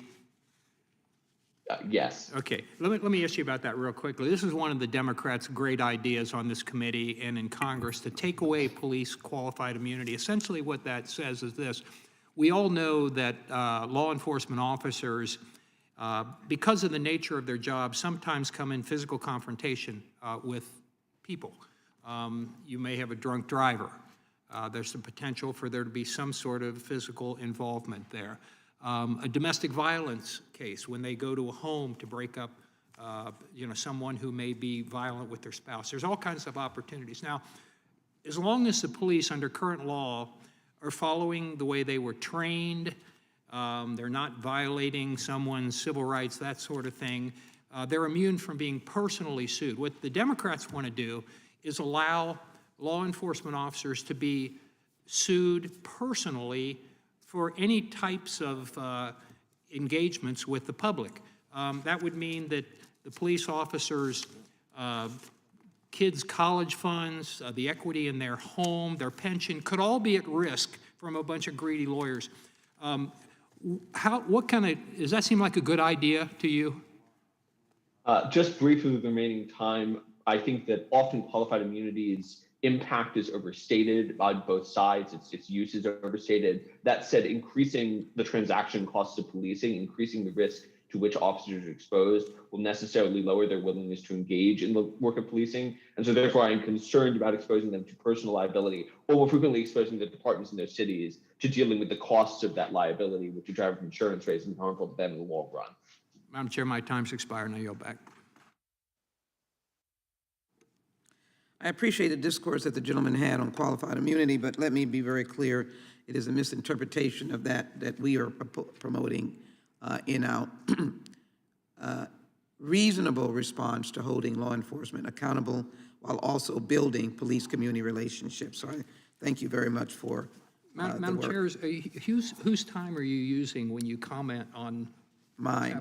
Your time? Okay. I'm using mine. Thank you so very much. Very good, okay. Thank you. The Dean, but you're back, and so Ms. Dean will be recognized for 5 minutes. Thank you so very much. Thank you, Madam Chair, and I'm sure there are many others entitled to the title, the Dean. Thank you again for this important panel discussion and the expert testimony that we are hearing. To Ms. Madeline Brame, my deepest and sincere sympathy for the loss of your son, and I know those words don't go far enough. I'm a member from Pennsylvania, alongside my other member here from Pennsylvania, suburban Philadelphia. And as the United States grapples with a global pandemic, we still continue to battle the American pandemic, gun violence. According to the research from the Council on Criminal Justice, the number of homicides in 2021 increased by 5% from 2020 and 44% from 2019. In 2021, in my city, Philadelphia metro area, suffered a terrible toll of gun violence, with fatal and non-fatal shootings at levels not seen for decades, and sadly, we are on pace to continue that trend this year. Mayor Turner, I'd like to start with you. I was particularly interested in the legislation you talked about because I'm a former state representative in Pennsylvania where we saw such attempts at legislating the bill that you talked about, HB 1927. You called it an irresponsible act in your testimony. For me, I feel like it's more like a slap in the face to all of those who are victim to and survivors of gun violence across the state of Texas or elsewhere. Can you share in a more maybe granular way from your expert eyes the impact of allowing unlicensed carry of firearms across your state? Well, when you have it, it creates an irresponsible use on the part of many people. It is no license, it's no permit, it is no training. We recently had a shooting, fatal shooting, for example, of a 9-year-old. in the city of Houston, a person who was the victim himself of crime. The person was fleeing and he pulled his gun and he started shooting, thinking that the person who victimized him had gotten into this moving truck. That was not the case. So it's very important for people when they're going to have their weapons and they're going to use them to have the proper training. I was in the legislature for 27 years, and up until last year, we said no in Texas to permitless carry. Police organizations, major police chiefs, others in this state said no, and if you do it, it will add to crime by 11 to 13%. It came into effect on September 1 of last year, and it has exacerbated our problems. Thank you for that, and it makes no sense. It's counterintuitive that we would have no requirement of training or expertise with permitless carry. So thank you for lifting up that sad issue. Mr. Abt, I read and heard with interest that you talked about why it's important that we approach this both as law enforcement and with community-based approaches. We often hear, and I'm sad to hear it, and I love the way you tried to pull politics out of this. It's not about red cities, blue cities, Democrats or Republicans, but very often we hear on the other side of the aisle the old chestnut that this is about Democrat cities. And it's a destructive conversation that is going on. Could you give us more explicit information about why it's got to be both? It's got to be good law enforcement and good community-based approaches. Absolutely. It should be obvious to all Americans that both parties are responsible for promoting public safety. We've had increases over the past year of 5% in homicides under the Biden administration. The last year in 2020 under the Trump administration, there was an increase of 29% in homicide. There's more than enough blame and more than enough responsibility to go around. I think it's important to understand that there is a science to violence reduction. There are literally hundreds of studies on this subject, and if you add up the lessons of those studies one by one, you see that there are four basic principles, or three basic principles of violence reduction. The first is to be focused on the highest risk people and places. The second is your point, that we must be balanced. We have to give people things to say yes to, as well as to say no to. There have to be carrots and there have to be sticks. And the third is fairness. And ultimately, if the system is not perceived as fair, it cannot effectively fight crime and violence. Thank you very much. I know my time has expired. I yield back.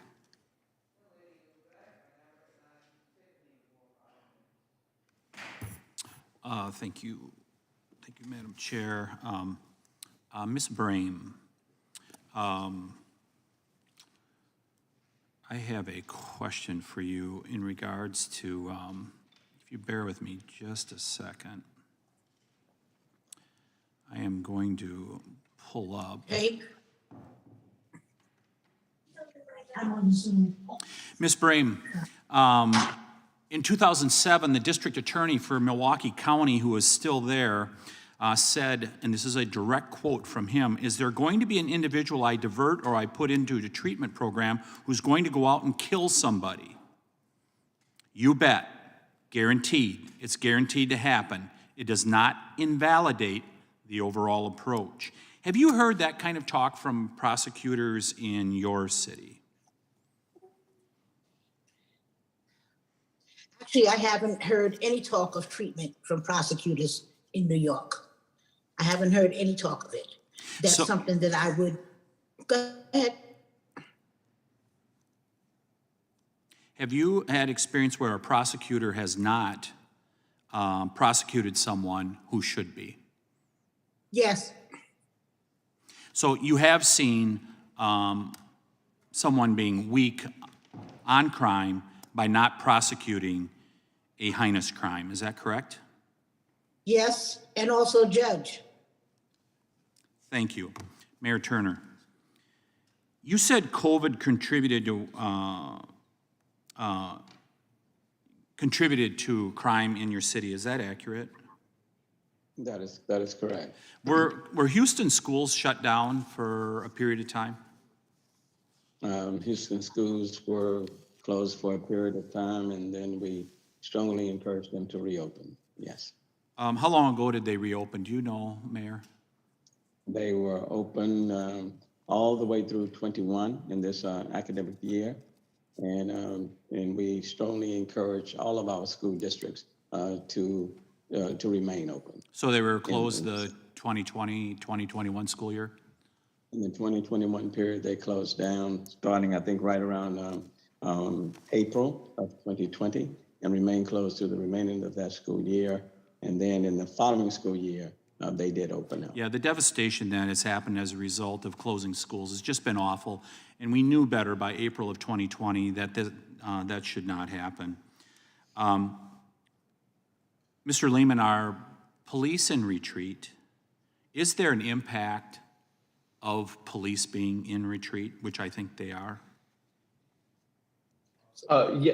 Yes, certainly both. We have survey evidence from major departments, as well as my own experience talking to officers, that they have a sense of, for lack of a term, being under fire. I think, their greatest concern in many departments, not all of them, but many departments, is that they lack the support of those in positions of leadership. And as a result, we reduce both the level of police staffing in many major cities. Many major cities saw declines in their overall staffing last year. And we know that the number of cops is directly related to the crime level. And also their willingness to be proactive, to be out on the beat, to confront somebody who they think is a problem before they are a problem. And it's likely that both of these variables have gone down. Yeah, so Mr. Lehman, I believe until both major parties come out and say and do more than just lip service in saying they support the police, that it's going to be hard for the police to not continue to be in retreat. Would you agree with that until they know that the public sentiment is behind them, which we're hearing, including with documents that are behind me here, until we hear that unequivocally, isn't it going to be hard for police to be able to offer good, constructive, safe policing that keeps our communities safe? I think if police officers have a sense that they are not supported by civilian leadership, they are less willing to engage in the most challenging parts of police work, the most vital parts of police work, and also people are less willing to be and remain police officers, which contributes to a longer-run staffing crisis. Yeah, I just close with this. We just heard from the gentlewoman from Pennsylvania that she said rejected this notion that there's red cities, blue cities. You know what? It is very clear. In Democrat-run cities across America, crime has skyrocketed. Seattle, Portland, Minneapolis, Madison, Milwaukee, you name it, wherever the political machine is run by Democrats, we've seen an explosion in crime. You can try to deny that. It is the case. Now please recognize Ms. Bass for 5 minutes. Thank you, Madam Chair, and as always, thank you for having this hearing today.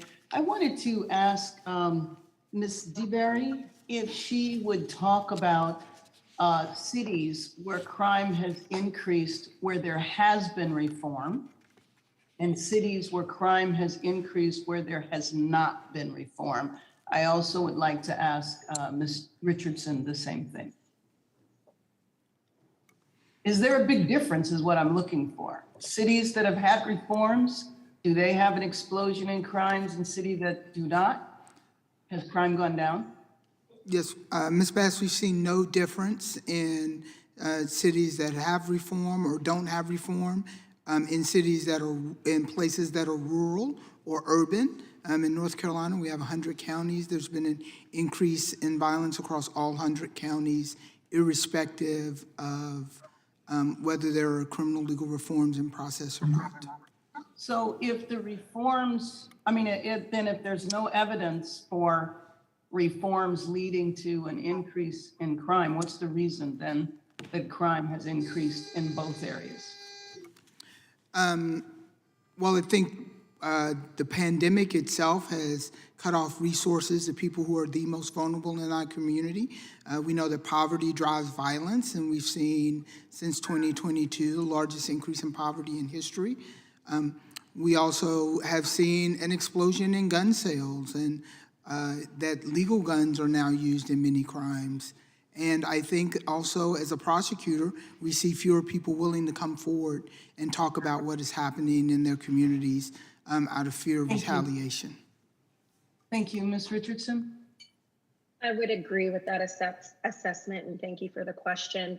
The National Urban Leagues represents communities all across this country in urban, rural, and suburban areas, and we've seen a dramatic increase in violent crime everywhere. And so I think it is important for us to look to the underlying factors of that. Obviously, we know about the root causes and challenges in our community, but the pandemic really laid bare a lot of inequities that we've seen.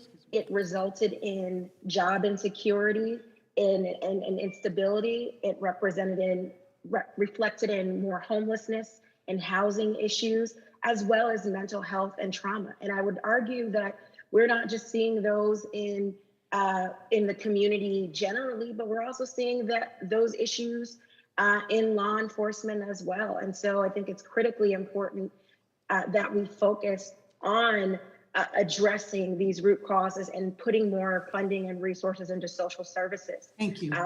You're welcome. Thank you. And Mr. Mayor, it's good to see you, even on screen. I understand that in your city, you have a problem with homelessness, just like in Los Angeles, and that you've had a significant reduction. And I wanted to know, number one, was there an association with crime in the unhoused population? And what have you been able to do that has made it so different?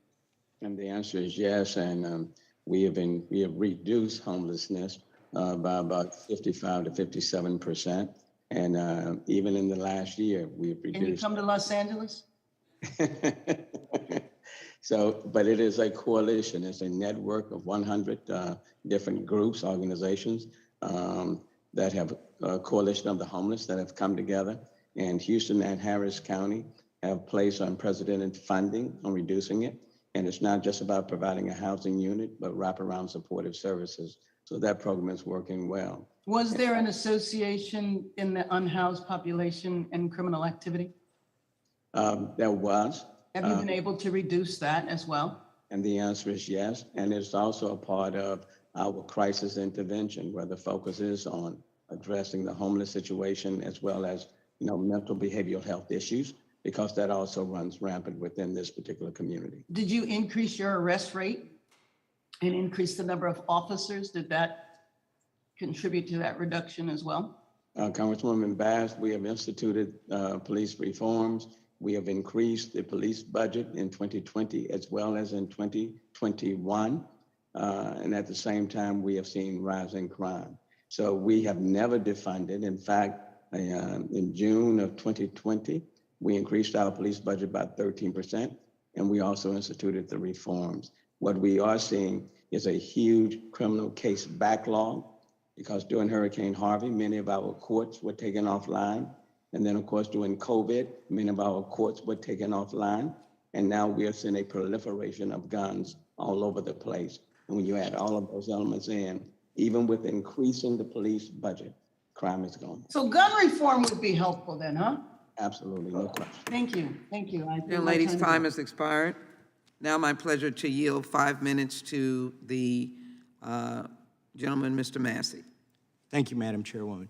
Mr. App, can you talk to us about the linkage between literacy or high school graduation rates and juvenile delinquency or incarceration?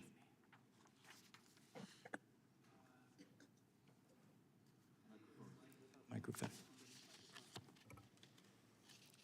I think there might be some correlation, but I have to say that literacy is not the most important thing when you're talking about violence reduction. What you're talking about are individuals who are deeply disconnected from education, deeply connected to the criminal justice system, and you need a sort of all hands on deck approach for those individuals. Literacy generally, of course, is extremely important, but it's not central to violence reduction. how is education correlated, or why do they lose interest or become disconnected from the educational system? This is a grand debate in violence reduction. When we talk about root causes, access to opportunity, poverty, inequality, other things like that, these are all correlated with rates of violent crime, and obviously they're connected. But in terms of what yields the most direct, measurable, and concrete outcomes in terms of saving lives this year, next year, the following year, you have to focus on where the problem is concentrated. And so, obviously, we need massive investments, I believe, in education, housing, literacy, and these other things.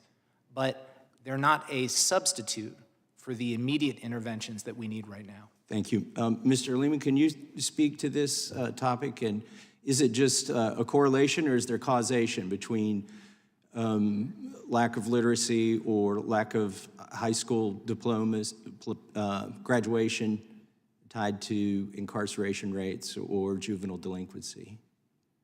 I can't, I think, make any stronger claims than Mr. Apt, although I agree with everything that he said. Certainly, the complexity of untangling, there's a complexity of untangling root causes of propensity to offend or risk of offending. But he is right that those individuals who take up the overwhelming majority of criminal justice system's resources in terms of the frequency of their offending, severity of their offending, their primary problem is not just access to education, it's not just any one particular vector. So, I think certainly there's a correlation. I think that there are many other levers that one could pull other than education, even while saying that education is very important in general to society. So according to the National Adult Literacy Survey, 70% of all incarcerated adults cannot read at a 4th grade level. I think there's probably more than just correlation. I think there's some causation there. If literacy corresponds to access to better jobs, to higher paying jobs, then obviously, income levels are tied to crime as well, and lack of opportunity, as you mentioned, is a factor. Mayor Turner, how long were your schools shut down during COVID? They were shut down, I believe, starting in April of 2020 through the rest of that academic year.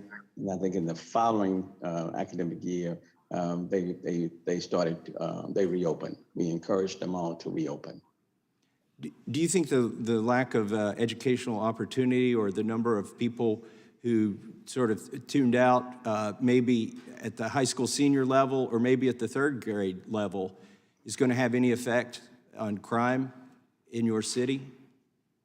Well, I tie education and opportunity together. And if people are falling behind and not getting what they need from an educational point of view, it certainly puts them at a disadvantage and reduces the number of opportunities that are made available, and it could lead to increased crime.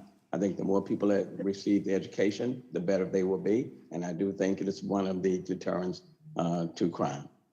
I think one of the worst policies that was adopted during the last 2 years in terms of trying to mitigate COVID was taking a set of our citizens, our kids, and depriving them of educational opportunities, in some cases for 2 years.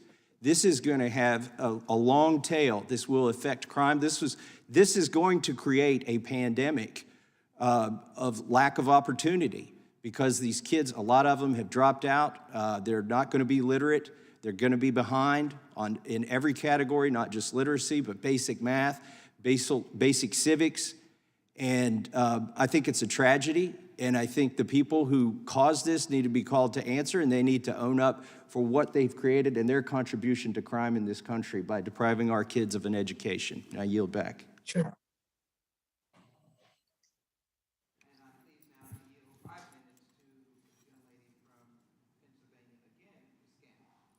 Thank you, Madam Chair.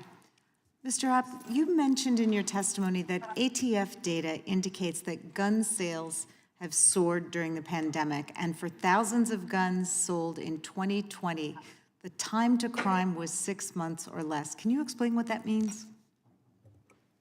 Sure. A huge number of guns were legally purchased during the pandemic, and actually, It was a 64% increase from the year before. The time to crime is the time from when a gun is legally purchased to the time it shows up in a crime scene in the commission of a crime. That measurement is usually a long time. The average was 8.3 years in 2019, but it fell to 7 years in 2020, and the reason is because a surprisingly large number of guns went from the legal market into the black market, into the hands of criminals within 6 months. And in fact, that share of guns increased by 90%. So is it fair to say that the increased access to guns has played a role in the rise in violent crime in recent years? I think it's a reasonable conclusion. If you look at the ATF data and then you look at what the local police data is showing in city after city after city, where you're seeing surges in the illegal carrying of firearms, it's hard not to put the two together. In your testimony, you mentioned a study that was done in Philadelphia in which the restoration of blighted and vacant lots was associated with a reduction in violence and crimes. In other words, investing in neighborhoods to remove trash and restore vacant lots was associated with a reduction in violence. Can you talk about this type of place-based crime prevention strategy? Absolutely. Place-based strategies that address blight, add street lights, change foot and car traffic patterns, among other tactics, can be effective in reducing crime and violence. As you noted, in Philadelphia, removing trash, seeding land, and planting trees in vacant lots was associated with a 17% decrease in violent crime. In New York City, installing temporary streetlights reduced nighttime crimes by 36%. So these place-based crime prevention tactics can work. So as we encourage localities to adopt evidence-informed strategies to reduce violence, can you talk about how the federal government can support these efforts by funding technical assistance, training, and information sharing opportunities? Absolutely. One of the key powers that the federal government has in this space, because crime fighting is primarily a local exercise, is its grant-making power. But that doesn't just mean handing over dollars to localities to do whatever they want. It means specifically funding these evidence-informed strategies that have been proven to work. And, as you noted, funding the training and technical assistance so that we have sound implementation of these things. And finally, I would note that one of the biggest challenges, long-term challenges to our violence reduction efforts is the lack of good data. It's not sexy, but it's incredibly important, and we need to massively invest in our criminal justice data systems and help our local police agencies collect better data if we're going to be more effective over the long run.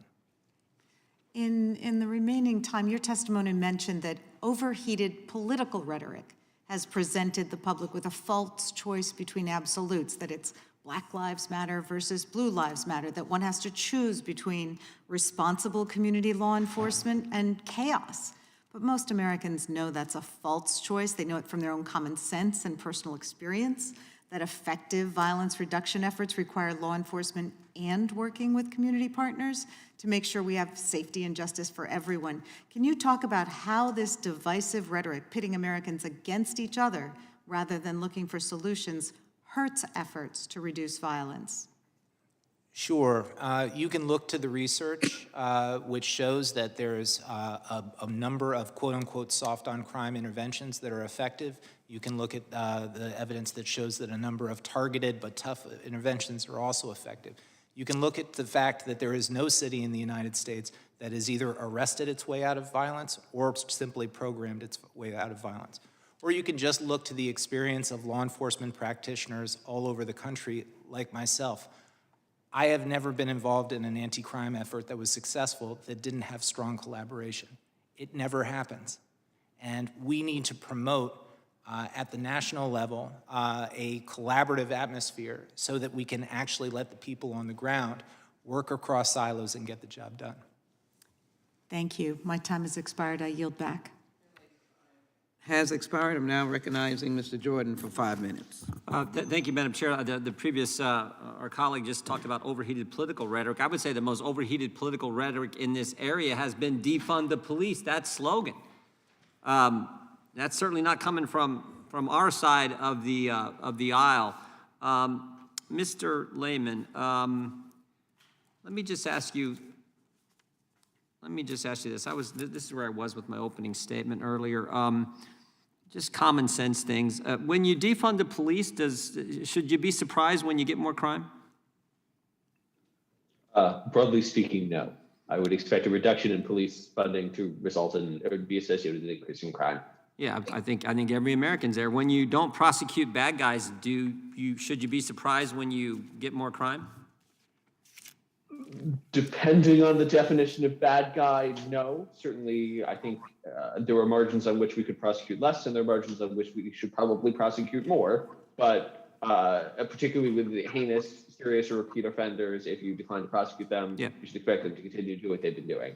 When political leaders and leaders in the media say that rioters and looters, people who destroy buildings, attack police officers, and take property, when rioters and looters are called peaceful protesters, should we be surprised if that leads to an increase in crime?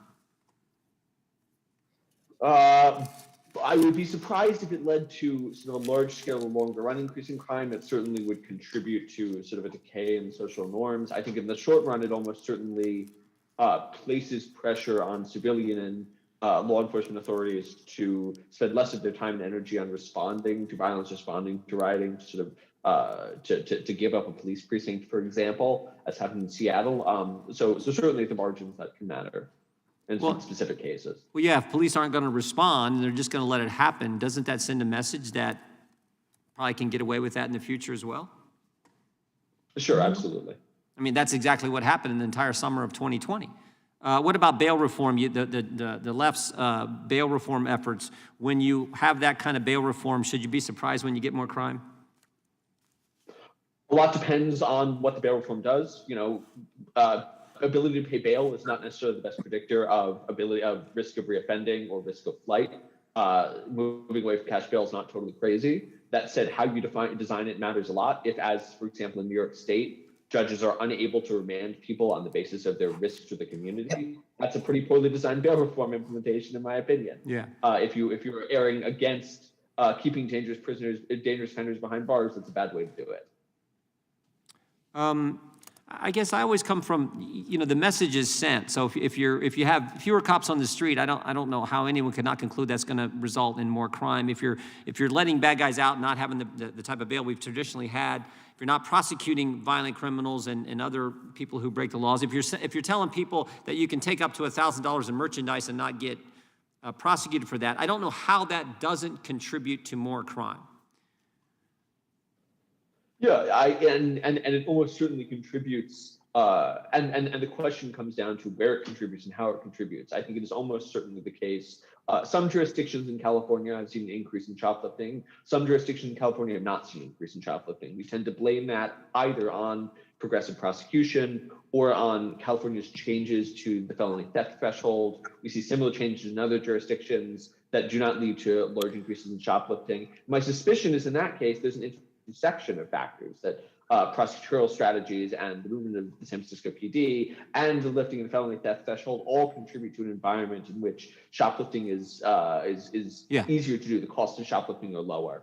And I think that's an example of exactly the phenomenon you're talking about. If you ratchet back the capacity of the criminal justice system, you should expect at the margins that the people who are most likely to offend will offend more. Yeah, of course. I mean, I guess I always start from the premise. I don't, in my mind, bad guys aren't stupid. I mean, they're just bad. So if they see, oh, but we're not going to be prosecuted, we can go shoplift and not be prosecuted. There are less cops on the street. We've been, rioters and looters were called peaceful protesters. In that environment, I don't know how that doesn't contribute to more crime. And that's exactly what we see. Isn't crime up in just about every major urban area, particularly violent crime?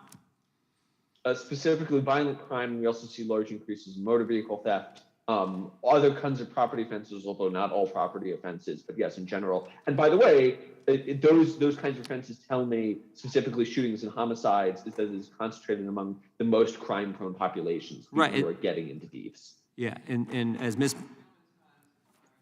I get back, thank you. Thank you for your questioning. Ms. Cicilline, you are now recognized for 5 minutes. Thank you. Ms. DeBerry and Ms. Richardson, you both observed that crime was up across the country irrespective of the political affiliation of the political leadership or the victims of crime or the part of the country, that this is a problem that is occurring across the country. Is that right? That's correct. And Ms. Richardson? Yes. Okay. And so it seems to me you also both spoke about root causes of crime, and you talked about things like, of course, the pandemic, mental health, housing, healthcare, stress on families, and also resources for police. And so my question to both of you is, there was a piece of legislation called the American Rescue Plan, and you were serious about responding to crime, and it provided significant investments in mental health and in healthcare and in housing, and also $380 or $350 billion that was available for our police departments. Would you say that that kind of legislation would actually be an effective response, and someone who is serious about doing something about crime would support that? Is that fair to say? That's fair to say. Ms. Richardson? Yeah. Would it surprise you to learn that every single Republican in the entire House of Representatives, despite the speeches, and as Mr. Tiffany said, the lip service, voted against exactly those strategies? So I say to you, Ms. Brahm, I really express my condolences for your loss. You deserve a serious conversation about what we can do to support safer communities rather than the kind of theater you've gotten, unfortunately, from some of my colleagues. And so I really want to talk about gun violence, and specifically the ghost guns, which seem to be a growing problem. This is where firearms are untraceable. They can be easily built at home from a gun kit, and they're appearing in crimes all across this country. And so, Ms. DeBerry, I'll begin with you. What problems do ghost guns create for law enforcement responding to gun crimes, and how are they a threat to public safety, and what should we do about it? Well, I would say ghost guns are certainly an evidentiary problem in the prosecution of violent crime. Homicides and shootings are the most complicated cases to prosecute, and they are very dependent on physical evidence, and without that physical evidence and ability to trace that physical evidence to a particular defendant, it is difficult to prosecute that. And I would say that what we need is certainly tougher gun laws and the ability to background check for anybody who buys a gun, and red flag laws and other things that would make sure that guns only land in the hands of people who are trained to use them, people that the police can trace those guns back to, and not in the hands of young people. Thank you. Mr. Abt, understanding that law enforcement alone cannot solve the problems of violence and violent crime, and as I said when I was mayor, my chief always said that the partnership with the community was such a central part of their work. What policing practices, such as hotspot policing or targeted interventions, have you found to be the most effective at responding to violent crime? And would you speak some to the role of the relationship between the community and the police in terms of trust, and how effective that is as a tool to fight violent crime in our communities?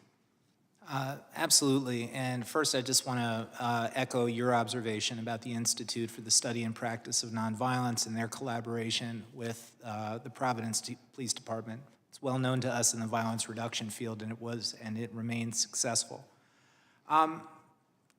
Look, in terms of the role of improving confidence and trust in the criminal justice system, it's pretty simple. Prosecutors and police need evidence to hold gun offenders accountable. If people don't trust law enforcement, then they won't talk to them, and they won't testify in court. And it's not surprising that in the most violent cities, you see the worst police-community relationships and also the lowest homicide clearance rates.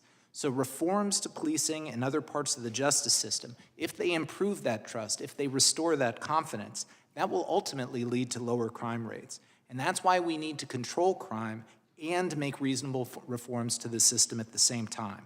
We don't need to abolish or defund the police, but we do need to help them improve. Thank you. And I take a lot of pride in the work that was done in my state and my city by some of the best police departments in the country, who really invested in becoming fully integrated in the community and serve on housing boards and YMCA boards, and became trusted, respected members of the community, so that victims of crime, witnesses to crime, have comfort in sharing information with the police. So I thank you for that, and thank you for recognizing the Institute, and I yield back. Time has expired. Thank you for your questioning. Now I'm pleased to yield 5 minutes to the Congresswoman from Missouri, Congresswoman Bush, the Vice Chair of this subcommittee. Congresswoman, recognized for 5 minutes. St. Louis, and I thank you, Chairwoman Jackson Lee, for convening this important hearing. What too many of my colleagues do not want us to talk about, what they don't want us talking about is that as they trip over each other, rushing to spew lies and right-wing talking points about police funding, they are saying nothing about the rise of violence by the police, even after millions of people marched in our streets demanding an end to police brutality. There were only 15 days in 2021 in which police officers didn't kill someone. Last year broke the record for police killings in this country, 1,055 deaths by law enforcement, and that is likely an undercount.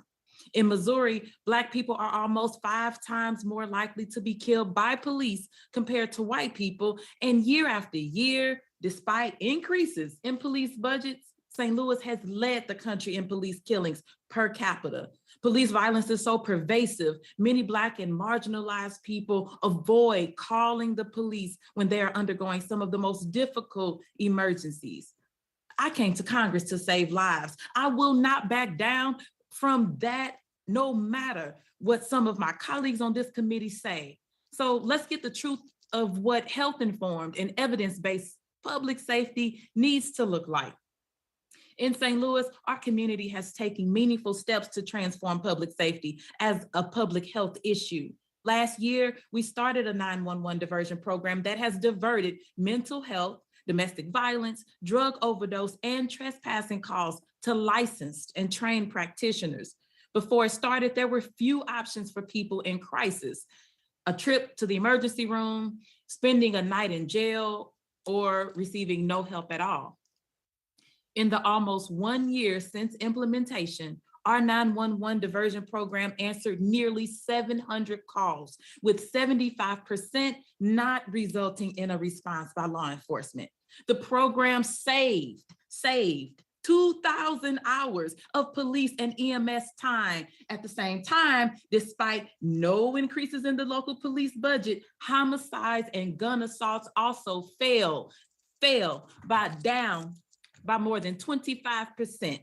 These are the kinds of programs that have saved lives in St. Louis, in Denver, in Eugene, Oregon, and in communities across our country. So when some of my colleagues try to tell you that transforming public safety, that will mean when you call 911, no first responder will answer. That is a lie.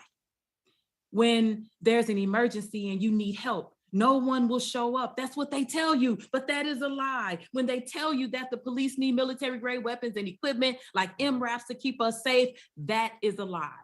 I want us to build a future where communities don't fear for our lives when we call for help. I want trained professionals to come and help when you are undergoing a mental health crisis without fear of death. And that is what I will continue to champion. It is for this reason that I introduced HR 4914, the People's Response Act, to ensure that the federal government is supporting our cities, supporting states and community-based organizations in launching and scaling up our public health alternatives to policing. Let's make sure this is the truth that we're talking about today. So Mr. App, can you provide examples of non-carceral community-based intervention programs that have been successful in curbing community violence? Absolutely. Cognitive behavioral therapy, also known as CBT, can teach high-risk individuals to manage emotions, address conflicts, and think ahead in order to avoid criminal or violent behavior. In Chicago, one CBT program reduced arrests for violent crimes among youth by half, while another reduced shooting and homicide arrests among high-risk individuals by 80%. We've talked a lot about the community violence strategies known as Cure Violence or street outreach. By my count, there's been approximately 4 or 5 evaluations that are positive in showing positive effects of that intervention, while there's 1 or 2 that are showing negative effects. And so the balance of the evidence, I think, is in favor of those programs. We also talked about place-based crime prevention. We haven't talked about hospital-based violence prevention, which is another promising strategy. Again, I think we have to stop having this either or conversation. The police need to be at the table, the community needs to be at the table, service providers need to be at the table, and we all need to work together. Thank you, Mr. App. I agree that in order to achieve community safety, we need to prioritize fully funding programs and services that are proven to work. I employ my colleagues on this committee to support the People's Response Act, which will do just that. Thank you, and I yield. Time as the gentlelady has expired. Thank you so very much. It's now my privilege to yield 5 minutes to the gentlelady from Texas, Ms. Escobar. Thank you for your patience. Thank you so much, Madam Chair. And I'd like to express my gratitude to all of our panelists for sharing their wisdom with us today. And to Ms. Brame, wanted to express my sincerest condolences on the loss of your child. I cannot imagine.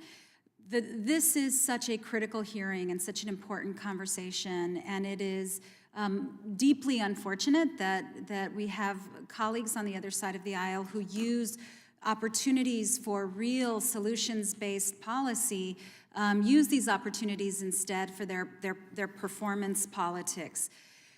I am so fortunate. I represent El Paso, Texas, and El Paso is on the U.S.-Mexico border, but it's also been one of the safest communities in America for decades. And I believe much of that is the result of community-based policing and much of what has been discussed today in terms of really looking at a holistic approach to addressing crime and troubling increases in crime. One of the things, though, that I think is important to look at is the research, as you talked about earlier. So important to look at the research. So I want to examine two key factors today.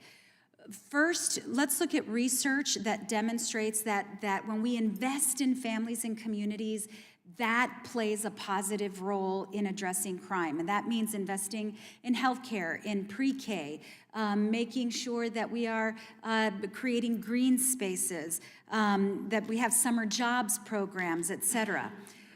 The second component of keeping communities safe is looking at the role that guns play. We know that since 2020, more Americans have been buying guns at a rate unlike what we've seen in prior years. Those guns, no doubt, are playing a serious role in the lack of safety in communities. And in fact, it's not just impacting communities across the country, but it's impacting our military. Last week, I participated in an Armed Services Committee hearing where we talked about service member suicides, and what was key in that?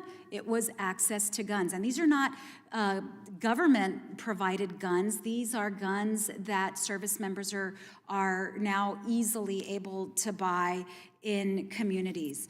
Now, despite these facts, despite knowing that if you invest in people, families, and communities, that increases safety, and that by limiting access to guns, making sure they don't get into the wrong hands, that increases safety. What are my Republican colleagues' strategies? More guns and fewer programs to support families. That's not just bad policy. It's not just failed policy. It's not just making us less safe, but it's policy that is actually deadly. That is the Republican strategy. Mayor Turner, I want to ask you, because you are a mayor in the state of Texas, since permitless carry became law, you stated earlier that you have seen crime increase. Can you tell me what you are hearing on the ground in your community, especially from law enforcement, since guns became so readily and easily accessible in Texas? Based on, Congresswoman, based on the testimony that was given before the legislature, before HB 1927 was passed, warning legislators that if they passed the bill, it would lead to more crime, more violence, and not just against people in the communities, but even against law enforcement itself. It seemed as though what they warned against has turned out to be true. HB 1927 went into effect on September 1st of last year. There's a There are a lot more guns on the street. There are people who are out here with these guns, no license, no permit, no training, and it's just leading. It has exacerbated already a bad problem that existed within our cities. Thank you, Mayor Turner, and it proves the research is true. When more guns are on the streets, homicides go up. Mr. Apt, really quick question, my remaining 20 seconds. But if we were to turn down the volume, look at holistic solutions, and stop creating an either-or situation, could America solve its crime problem? I think we absolutely could meaningfully reduce violence in America if we could get the political consensus around the programs and studies and policies that work. We know what to do, we just need the political will to do it. And we look at the research. Thank you so much. Madam Chair, I yield back. Thank you. The gentlelady's time has expired. Thank you. And now I'm pleased to recommend and to recognize gentleman from Tennessee, Mr. Cohen, for 5 minutes.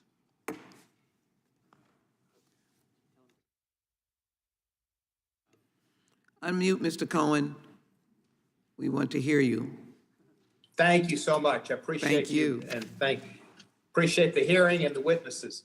A comprehensive approach to combating crime is essential, and that includes not only increasing funding for police and law enforcement, but also other strategies that can help reduce violence in our communities. And sometimes that's balancing funds and balancing programs. Mayor Turner, the sentiment behind One Safe Houston plan was an express recognition that we aren't simply going to police our way out of the increase in crime that we've seen, but the police do play a vital role in addressing that crisis. Can you expand on the importance of a holistic approach to public safety, sir? Thank you.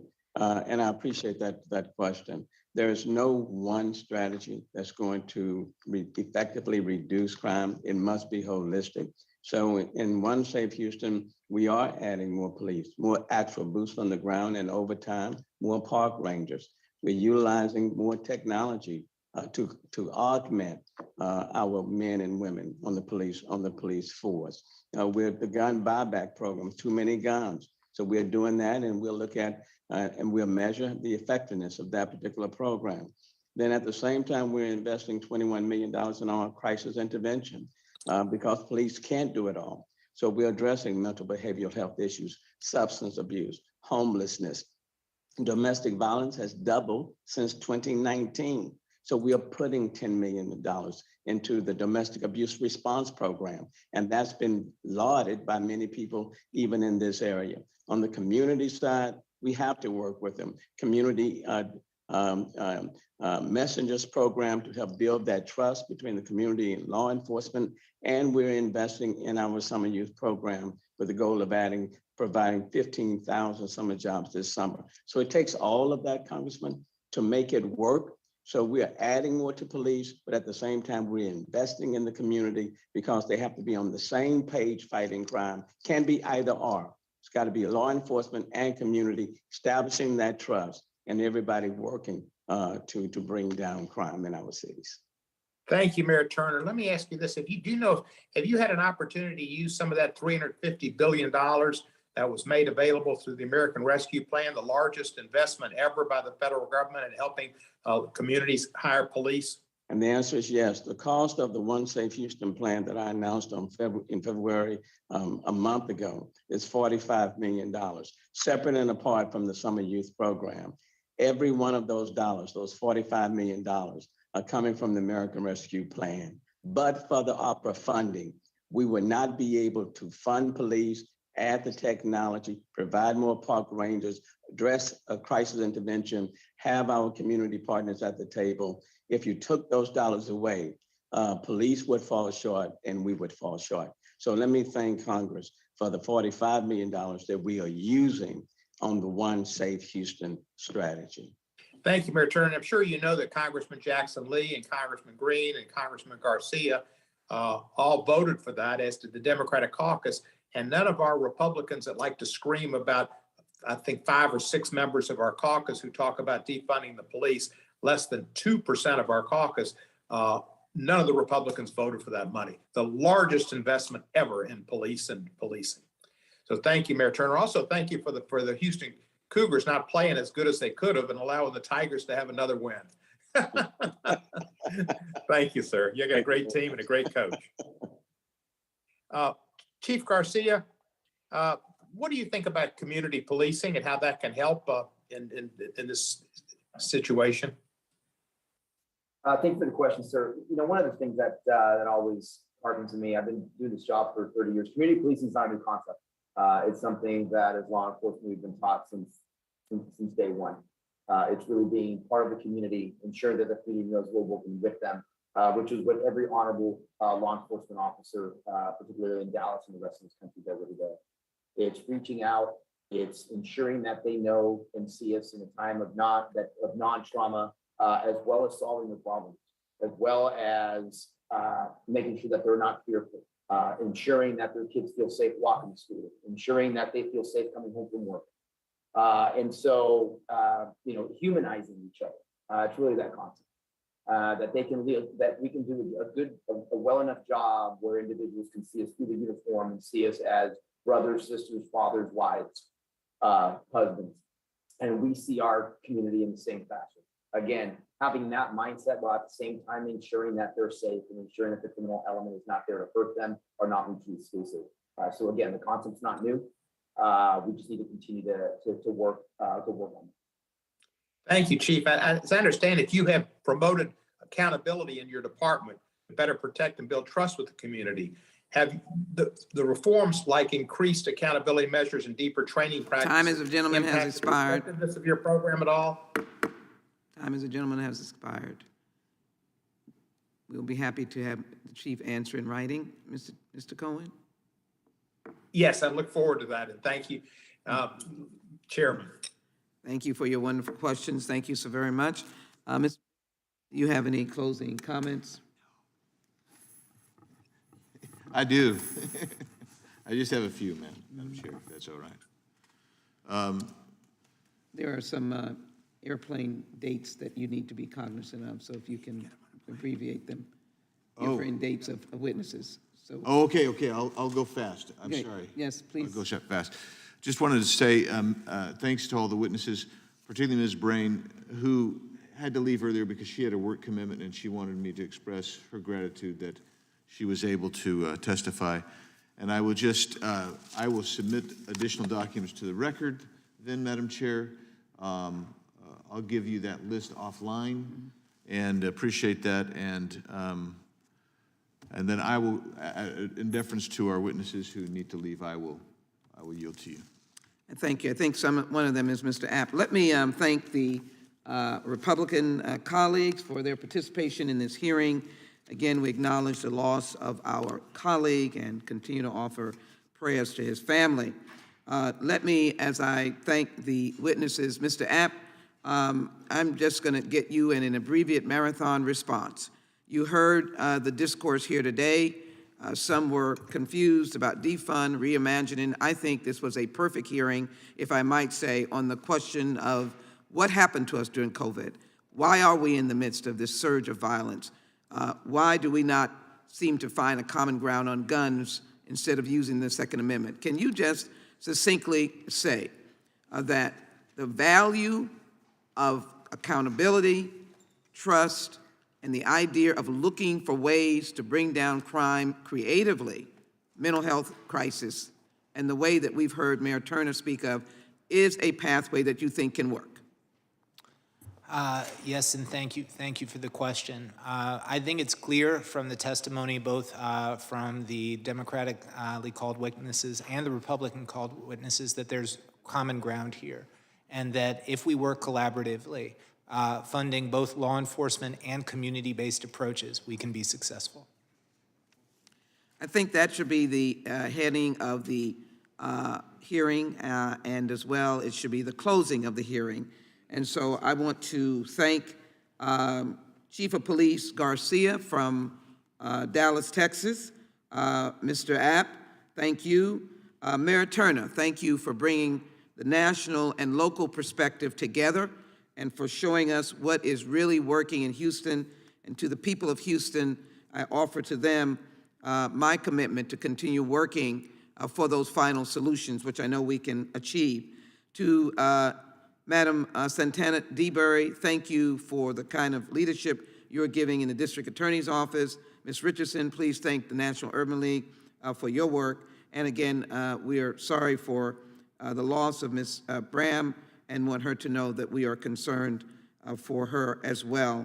And to Mr. Lehman, thank you again for the presentations that you made. With that in mind, this concludes today's hearing. Thank you to our distinguished witnesses for attending. Without objection, all members will have 5 legislative days to submit additional written questions for the witnesses or additional materials for the record, and we will look forward to that. The hearing is now adjourned.